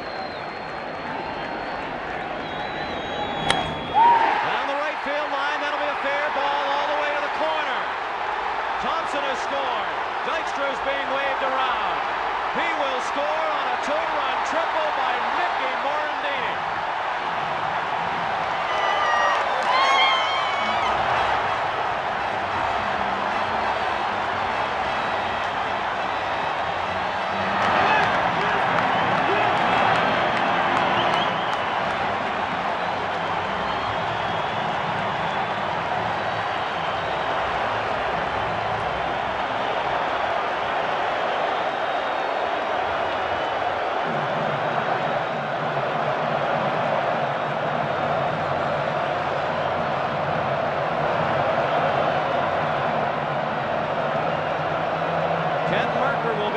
When we come back. A 2-run triple by Mickey Morandini has given Philadelphia a 6-1 lead in Game 6 of the National League Championship Series. Morandini is at third with 2 outs, and the batter is John Kruk, who takes the first pitch from Kent Mercker low for ball 1. This qualifies as the worst start of the year for Greg Maddux. He gave up 6 runs, 5 of them earned, and is responsible for Morandini at third. He did not allow as many as 6 runs this year in any of his starts prior to tonight. And 5 earned runs within a single start is also the high for the year for Maddux. And one can only wonder how much of a factor, if at all, the line drive hit off his leg was when Morandini hit him back in the first inning. Big rip and a foul ball off to the left.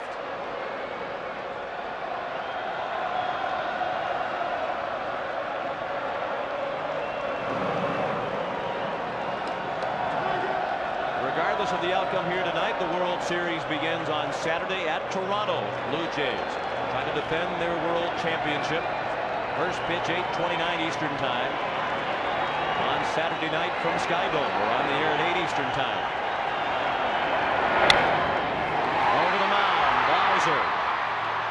Throws him out, and that ends the inning. But the Phillies get 2 more on a triple by Morandini, and after 6 they lead 6-1.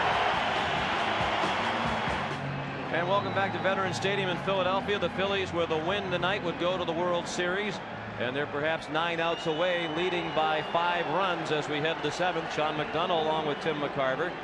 Braves offense has been quiet throughout so much of this series. Really, when they have scored, it's usually been with the big inning, and that's what they're going to need again tonight. They've had 4 innings of 4 runs or more that they have scored. The record for postseason play, the Yankees in '60 had 4 or more runs scored 5 times, and the Detroit Tigers in 5 different innings, also the 1945 series against the Cubs. But the one thing I think Jim Fregosi wants right now is 2 more innings out of Tommy Green. You know, it's easy to say, well, you got a 5-run lead, but with the bullpen of the Phillies and how vulnerable they have proven, especially middle relief in this series, I think Fregosi wants at least 2 more innings out of Green. Well, he has needed big starts, has Fregosi, from his starters in the last 2 games, and he got them from Jackson and Schilling. And he's getting it from Tommy Green tonight. He showed no after effects whatsoever from the shelling that he took in Game 2. Came out tonight, retired the side in order in the first, and for the most part, has had an easy time of it. And he makes easy work of Lemke to begin the seventh.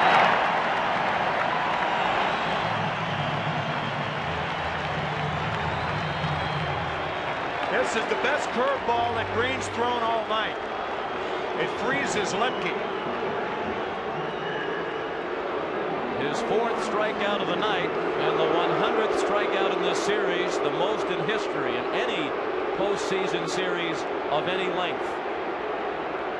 Deion Sanders batting for the pitcher Merker.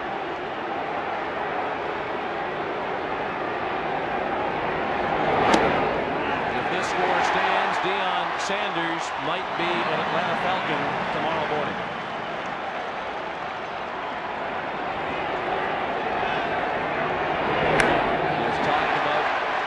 Desire to return quickly to football. He says the Falcons are winless in part because they can't play the defensive style they like to play, blitzing frequently. They don't have Sanders in the backfield to play the man-to-man defense in the secondary.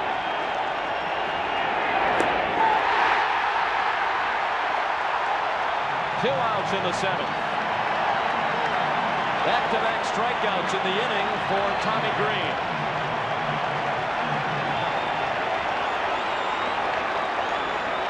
You can see the tight rotation on that curveball. Darren Daulton realizes these Braves are an experienced lineup, and this is the fourth time through the lineup coming up, and Daulton is going to give them a new look. Those are two curveballs that Green has not used all night. Nixon tries to bunt his way on. Daulton on it out in front of the plate, safe at first. And the throw stung the hand of Kruk. It handcuffed him, and he took the glove off very quickly, probably got it in the heel of the glove. Looks like his right hand. You're right, Sean. Darren Daulton's only chance was to throw it as hard as he could. It's a catcher's play whenever there's a pitcher and a catcher in doubt, because the catcher's going toward first base. The only thing he could do was air it out. It handcuffs Kruk, and Kruk's right hand will be a little sore.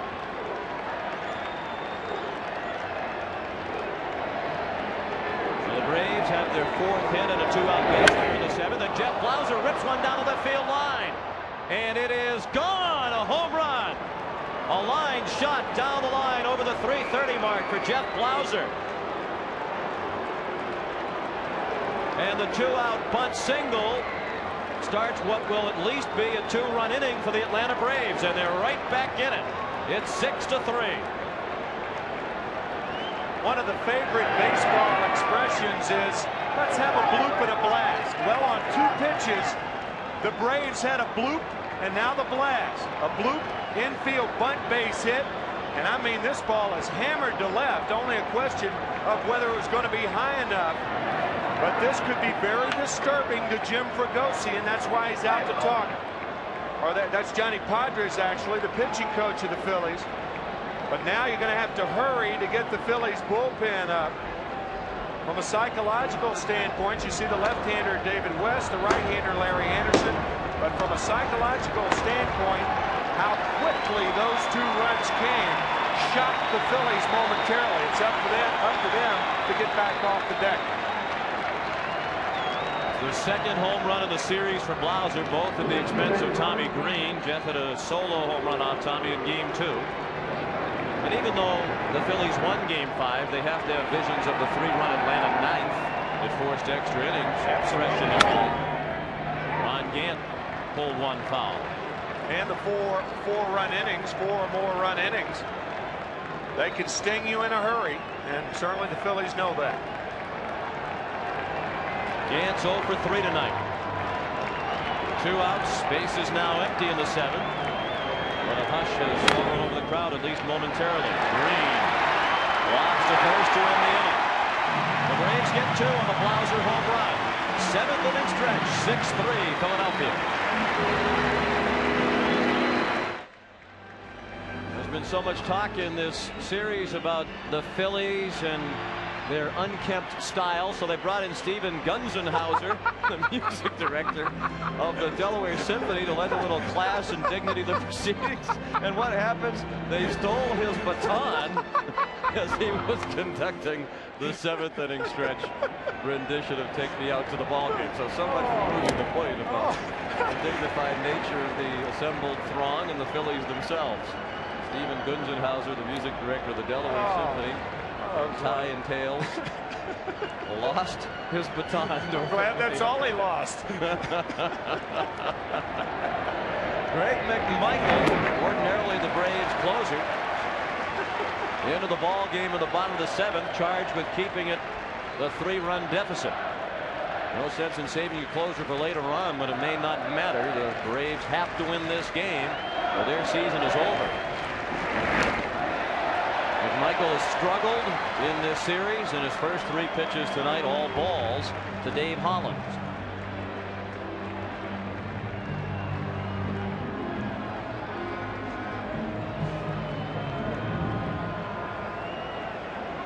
Hollins, Dalton, and Eisenreich due up in the bottom of the 7th. The Phillies lead 6-3. Hollins took a strike at the knee.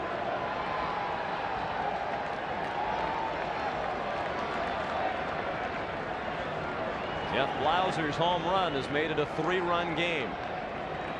McMichael, the 3rd pitcher of the night. Berger pitched 1 batter and retired him on a ground ball. Hollins walks for the 2nd time tonight. He also has hit a 2-run homer in this one.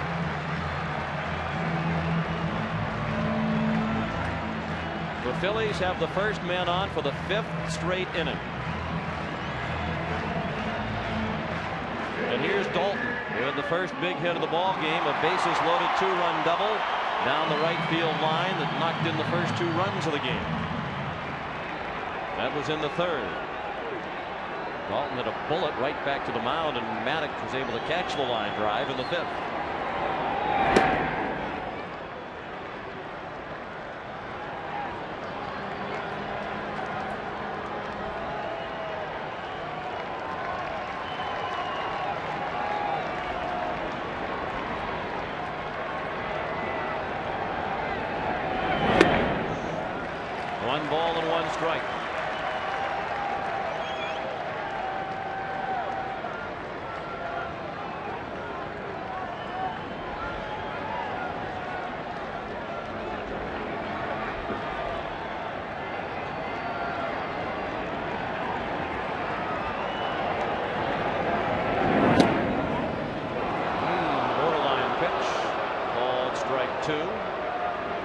Mike Stanton is the left-hander. Mark Wohler's the right-hander in the Atlanta bullpen.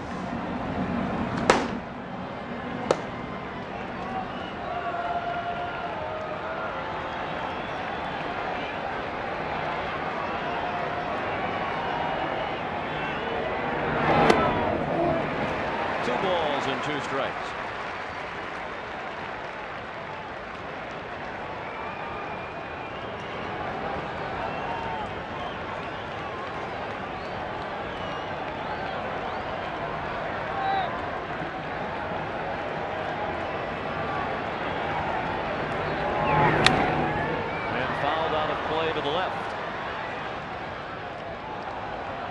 Series begins Saturday at Toronto. They'll host the winner of this series in the first 2 games.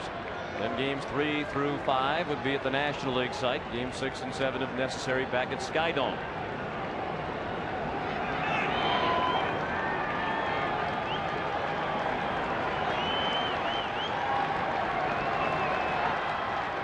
The 2-2 to Dalton is pulled foul. We're in the bottom of the 7th.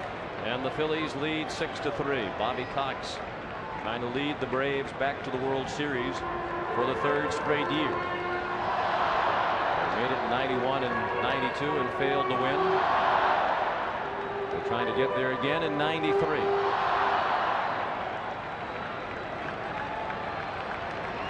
But they're down 6-3 in Game 6, and they trail in the series 3 games to 2. Chopped up the middle, and that was where the hole was in the infield. Hollins to 3rd without a throw. And McMichael is on the ropes again. He has not been effective in any of his appearances in this series, and Philadelphia has first and third and nobody out here in the seventh. Dalton hit the changeup for the home run, the solo shot on Monday, and McMichael with a steady diet of fastballs away, and Dalton leaning out over the plate pops it through the middle. You have a situation here where you can't play back for the double play. Infielders, especially the middle infielders, have to play about halfway and determine if they can get Hollins at home on a ball hit to them. Hollins, on the other hand, if the infield does play all the way in, it puts a lot of pressure on the runner at third, because what you want to do is make them think that you're going home but stay at third. What you don't want is to have one out and runners at first and second after a ground ball to the infielders. Jim Eisenreich is 0 for 3 tonight. The infield is indeed in, with runners at the corners and nobody out. 6-3 Philadelphia in the seventh. Eisenreich bounced one foul pass first.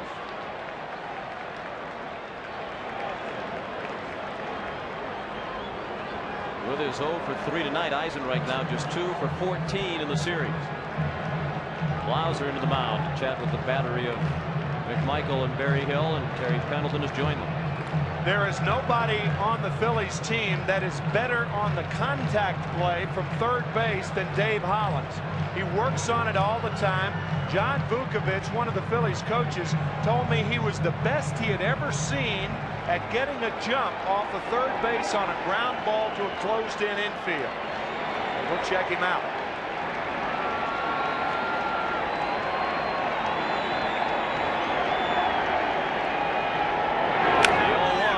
Here comes Hollins to the plate. Blauser's throw. Out at home. You didn't want that. You did not want that. Now it's first and second and one out. I wonder if Joe West thought it was a force at the plate, because it was tough to tell when Barry Hill tagged him. It was at the very least a very close call, and West made it so casually. He may have tagged him on the plate. That's your point, and it might be a point well taken. There's Hollins. Because he is so good on the contact play, he tries to beat the throw from Blauser. Was he on the plate? Yes, absolutely. He's on the plate when the tag was made. Here it is again. Watch Barry Hill. On the plate. He's on the plate when the tag was made. Here's a better angle. On the plate when the tag was made. But still, the Phillies did not want this situation. First and second and one out. Well, the play is 6-2. Fregosi had every reason to beef, and kind of typical of Joe West's demeanor, and one of the things that has caused problems for him over the years in the National League. Here it is, an important call in a crucial game, and as Larry Bowa came down the line jumping up and down, he waved at him almost in mocking fashion, as if to say, how dare you argue that call with me. Well, the reason that Fregosi dared to argue was that Hollins was safe. That's why. Watch him go over the leg. That leg's out there to try to block the plate. Hollins jumped over it, and clearly with that play, he was safe. So it's first and second and one out. The infield can play back now for the inning-ending double play off the bat of Milt Thompson, who's 2 for 3 with 2 singles. He scored a run, and he's also reached on an error by Maddox, so he's been on base 3 times tonight. Chopped over the mound. Blauser has to go to first. Out at first. Another close play. Well, you know why it was close is Blauser went towards second just about a half a step because he thought McMichael might have a play at the ball. He didn't know whether Greg was going to come to second base or not. And by the time he gets to it, the play at first is very close. Got him.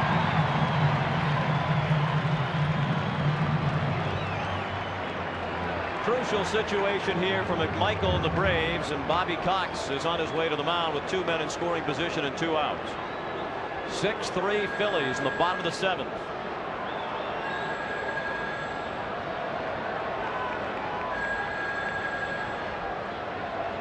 You know what they could do right here is walk Kevin Stocker and just go ahead and pitch to Tommy Green Is Jim Fregosi comfortable enough to go to the bullpen in this situation, or does Green still have good stuff? Well, given that Jim said earlier, the conversation about Incaviglia versus Thompson, that he would never replace defense in the late innings with a lead, you would think if he thinks Green has good stuff remaining, he'd stay with Green and let him hit, since he already has the lead and is more concerned with trying to protect it in the 7th inning. I think you go ahead and walk Stocker here and take a chance on Fregosi leaving Green in the ball game. If you don't and you get the pinch hitter out, then you've gotten into the weakest part of the Phillies pitching, and that's the bullpen, because it's too early to bring in Mitch Williams. And Fregosi, perhaps just to leave the question mark in Cox's mind, has the on-deck circle empty. You got it. He doesn't have Green out there, nor does he have a pinch hitter, but that will be decided momentarily as Stocker looks at ball 2. And Ricky Jordan has come out into the on-deck circle. This is a tough decision for Jim Fregosi, because he's got to decide right now whether you take a chance on getting some more runs. Tommy Green could be, well, he's pitched well. He did give up the 2-run homer last inning, but I think you properly do this right now. I mean, you've got to take the chance to put the game away when you have it. You may not have it again. Now Bobby Cox is going to go to the hard throwing right-hander Mark Wohlers to replace the soft throwing Greg McMichael. Big spot coming up. The bases loaded with 2 outs when we come back. This copyrighted telecast is presented by authority of Major League Baseball and may not be reproduced or retransmitted in any form without the express written consent of Major League Baseball. Mark Wohlers, the 4th pitcher of the night for Atlanta, and he's into a crucial situation for the Braves. He needs to get Ricky Jordan out to keep it a 6-3 game after 7 innings. Phillies lead 6-3, and they've loaded the bases with 2 outs in the 7th. I think the crucial thing about Wohlers is throwing strikes early in the count. He can be very wild early when he comes in there. This is an unusual spot. The bases loaded and 2 outs. Ricky Jordan batting for the pitcher Tommy Green. Chased the high hard one and fouled it off. It was Wohlers who surrendered the home run to Dykstra in the 10th inning of Game 5. That home run won the ball game for Philadelphia.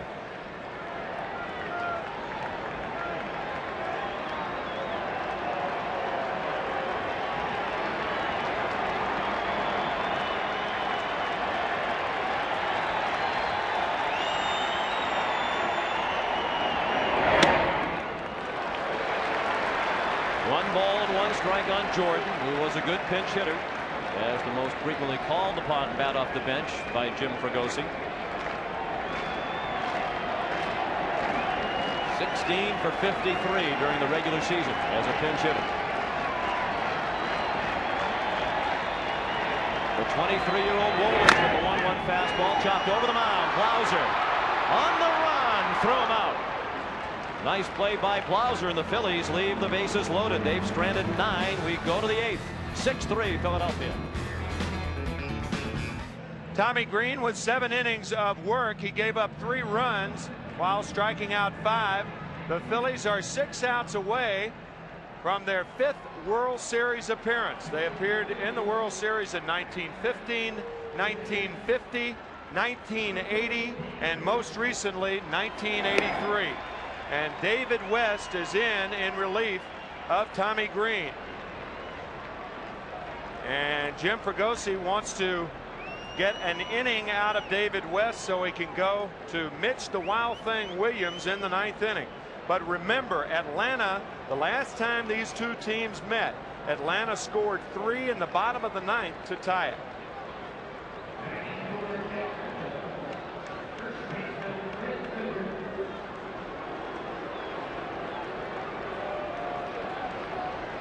The bullpen has been the sore spot for Philadelphia in the league championship series. Of course, the starters ERA looks worse than it actually should be because of the one awful start by Green that inflated that figure. The Green had a very good night tonight. He went 7 innings and allowed 3 runs.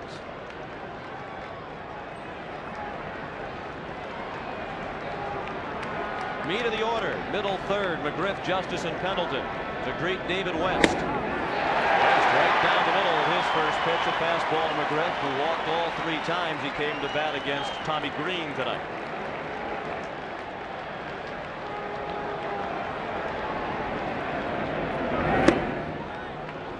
A ball and a count of 1-1. And John Smoltz will begin warming up in the Atlanta bullpen. Bobby Cox said he might use him for an inning tonight if he absolutely had to. And the wet situation for the Braves. 1-2 the count on McGriff. Keep in mind that John Smoltz has never pitched in relief in the major leagues.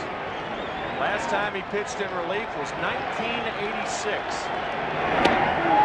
Strike 3. McGriff called out on the pitch over the outside part of the plate around the knees. Rarely do you get Fred McGriff on 3 called strikes. But this last one, you'll get any left-handed hitter with that one. Watch where this pitch is. Right on the black.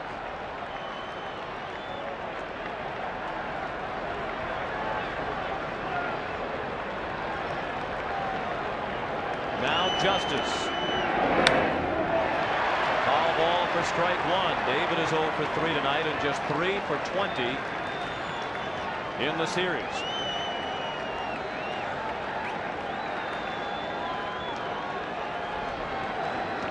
(6-3) Philadelphia, 1 out of the bases empty in the top of the 8th inning. David West, the 29-year-old left-hander, on in relief for Tommy Green.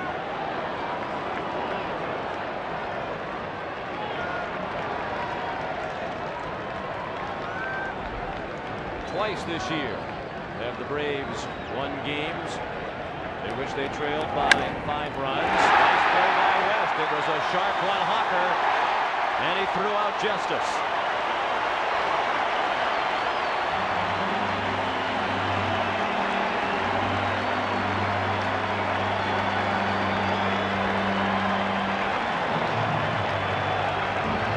Artificial surface, the ball gets back to a pitcher very quickly. Rarely is it a routine play if the hitter hits it hard.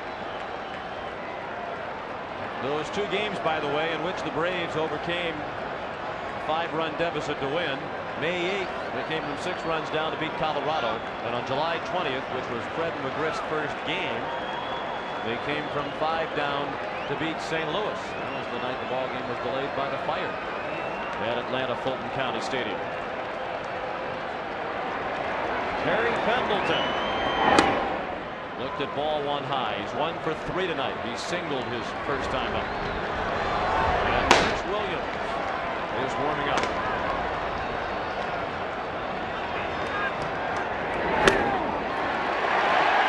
Tell you, you wonder the way West is throwing, why you would bother to bring in Williams in a game like this. I mean, West is just overpowering 2 good left-handed hitters, McGriff and Justice. So many managers these days fall into that trap. Right. This guy's my closer, and no matter how the pitchers before him have done, if we get to the 9th and we have the lead, he comes in no matter what. That isn't always a good idea.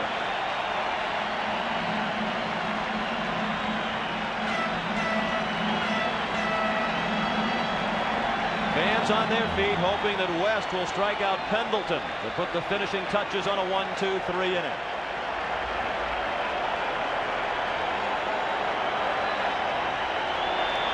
A 1-2 pitch outside.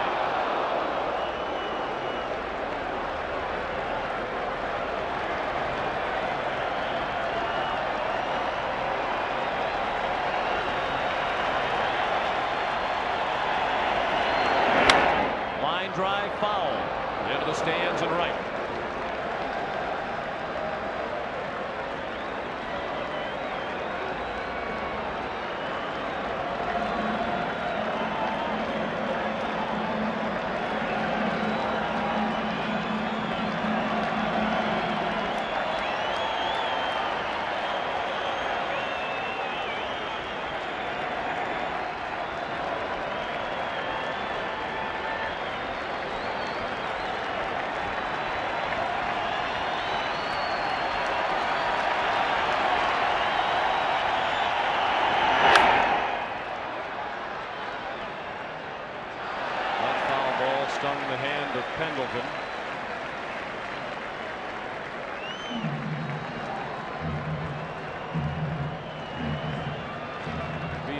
for West to retire Pendleton, because if he does, it means the bottom third of the order, 7, 8, and 9 hitters, would be scheduled in the ninth. Berryhill, Lemke, and the pitcher spot. They could conceivably stay away from the top of the order for the 1, 2, 3 inning of the ninth if they get Pendleton here. It's a good point, because even if the Braves get a couple of guys on, they've worked deeper into the lineup to where they can get a guy like Nixon and Blauser, who has already homered, and then you get to the meat of the order. So it's not only important for the Phillies to get out of the inning, but to get Pendleton too.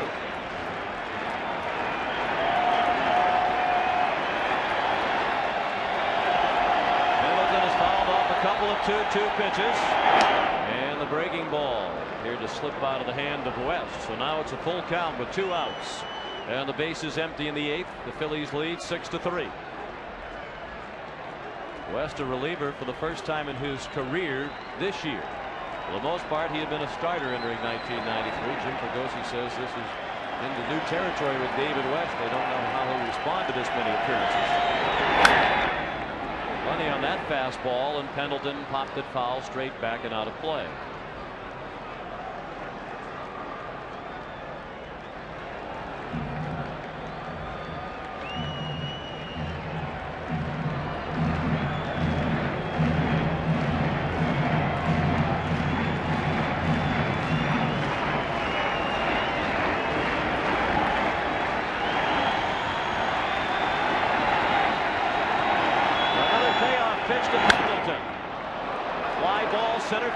Dykstra has room, and the ball, a 1-2-3 inning for West in the 8th. The Phillies 3 outs away from a trip to the World Series.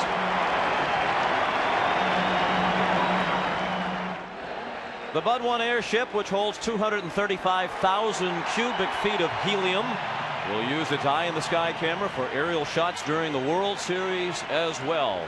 And we look forward to having the Bud 1 airship overhead at the Fall Classic, which begins Saturday night in Toronto, Ontario, Canada. The opponent still to be determined. The Philadelphia Phillies are zeroing in on it. 3 outs away from winning Game 6 and earning that trip to Toronto.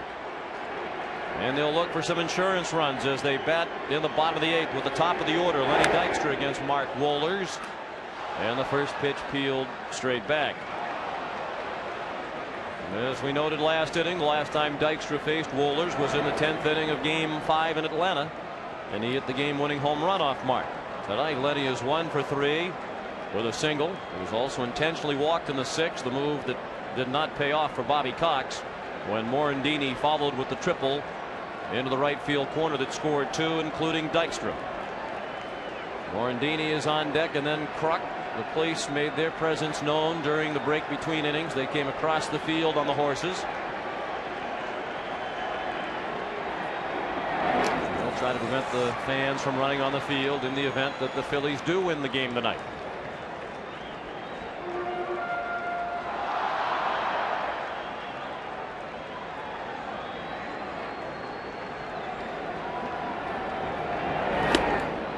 Good fastball.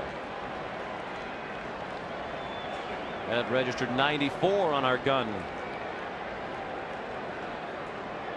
Wohlers came on with the bases loaded and 2 outs last inning and got the pinch hitter Ricky Jordan. It bounced to short in a very big spot to keep it at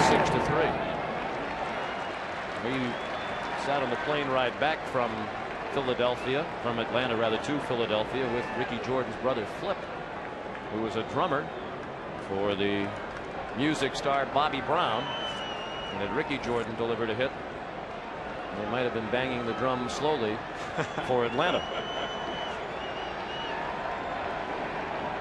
But he bounced to short to keep it at 6-3, and Dykstra started to pull the trigger. He did swing, says Joe West, without asking for the appeal. Doesn't matter what Terry Tata thinks, because Joe West has already rung up Lenny Dykstra. Now, once the home plate umpire calls the play, there is no appeal. That's it. Now, it appeared that Dykstra could have gone around. I think he went around, but he brought it back so quickly, and now once the call is made, Lenny is asking Joe West to ask Terry Tate. Well, he can't do that. He's out. Mickey Morandini, who had a very big hit his last time up. The 2-out 2-run triple into the right field corner. That at the time gave Philadelphia a 6-1 lead. The home run by Blauser cut it to 6-3. Nixon the catch. 2 outs in the bottom of the 8th. Coming up later following the game in your late local news, it's the Late Show with David Letterman. Tonight his guests are Kirstie Alley and Rick Ocasek. That's tonight following the game. Well, that young fan will not be tuned in for the Late Show with David Letterman tonight. Well, if the Phillies win, I don't know about David's ratings tonight in this town, because I guarantee you there'll be a few people celebrating. Bowler sent one all the way back to the backstop, and it certainly does appear that Kruk's back is bothering him. He skipped out of the way of that one, and he's been walking as if his back is sore. Yeah, and you know the thing about it, John tore his pants in the 2nd inning, and he's still wearing the same pants that he tore. It's almost like a badge of honor for him. There it is right there. He tore those back in the 2nd inning. First time up. You know, players have 3 or 4 pairs of pants, and really no need to wear the same pair unless you just like it that way. So it kind of fits in with the image. That sure does. And so much talk about image during this series. The 1-1 to Kruk is slapped to left, and Ron Gant puts it away. So if the Braves are going to go to the World Series for the 3rd straight year, they have a lot of work to do. Down by 3 as we go to the 9th. The Phillies lead 6-3 as we go to the 9th. The coordinating producer of Major League Baseball on CBS is Bob Degas. Tonight's telecast directed by Bob Fishman. Associate producer Stephen H. Shear. The coordinating producer of Baseball 93 is Eric Mann. Baseball 93 produced by George Veras. The senior producer of CBS Sports is Ed Gorn, and the executive in charge of production is Rick Gentile. And a special salute to all of our production personnel and technical crew who are doing such a wonderful job bringing you the sights and sounds of what has been a terrific National League Championship Series. A series the Braves hope will be extended to Game 7. They'll need at least 3 runs in the 9th to do it. And wild thing is on for Philadelphia. Mitch Williams. His first pitch of the 9th is strike to Damon Berryhill. Williams on the mound. Kim Batiste in to replace Dave Hollins at 3rd. This combination has led to some very interesting late inning scenarios in this series. But despite the 1-2-3 inning pitched by West, Williams is on, and he's outside with a 2nd pitch. Bobby Cox has Lemke and then the pitcher's spot due up in this inning, with plenty of pinch hitters available, including Sid Bream and Francisco Cabrera, Tony Tarasco, and Bill Pecota.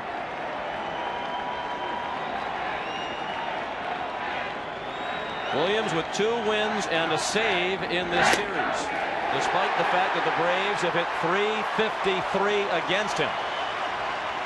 That is one of the more improbable features of what has been a series filled with improbabilities.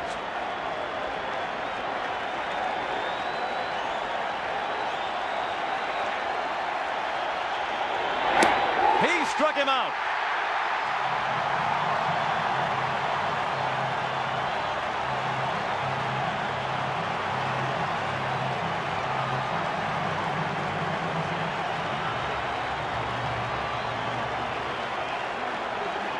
Berryhill gone on 4 pitches for the first out of the 9th. Williams working now to Mark Lemke. Fastball just low.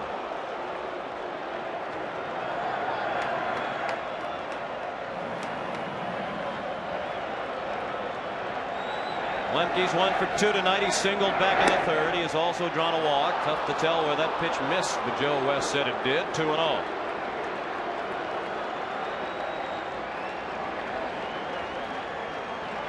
Bill Pecota has moved into the on-deck circle to pinch hit. And it's 3-0.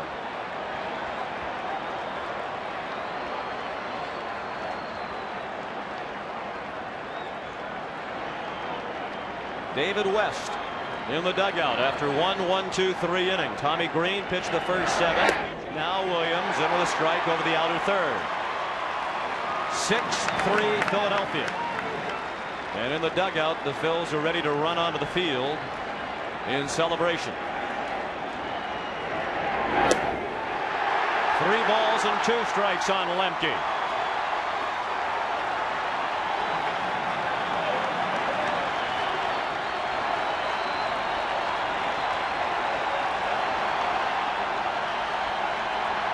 The payoff pitch. Fly ball to center. Routine play for Dykstra.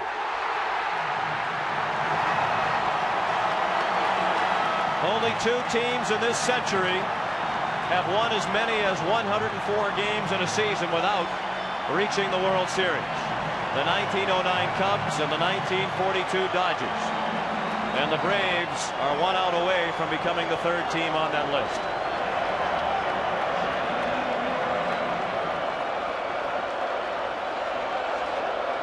Bill Pecota batting for the pitcher.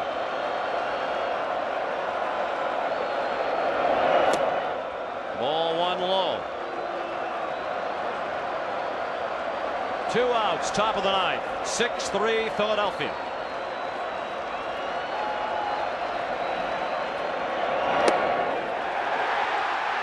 One and one on Pecota, who went up there taking a strike.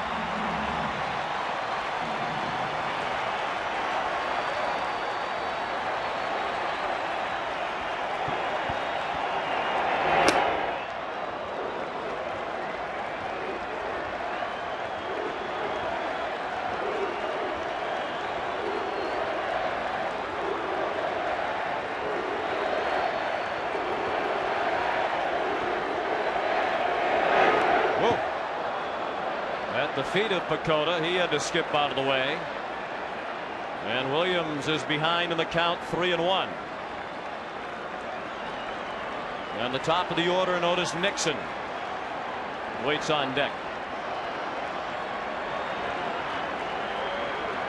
Mitch Williams has more than lived up to his nickname in this series. But should he get the Braves out here in the 9th, he'd have 2 wins and 2 saves in the 4 Philadelphia victories.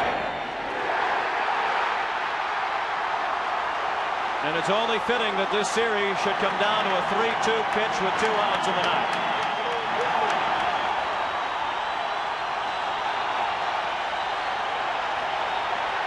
The payoff pitch. He struck him out. And the Philadelphia Phillies have won the National League pennant.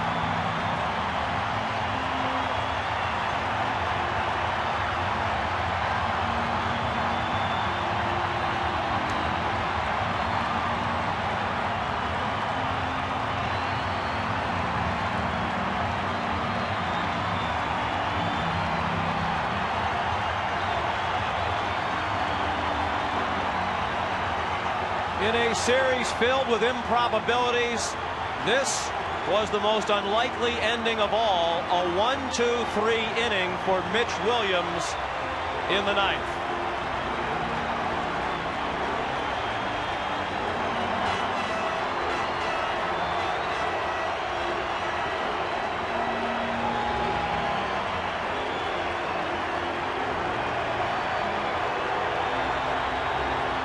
The final score of Game 6, the Phillies 6 and the Braves 3. The Phillies win the NLCS 4-2.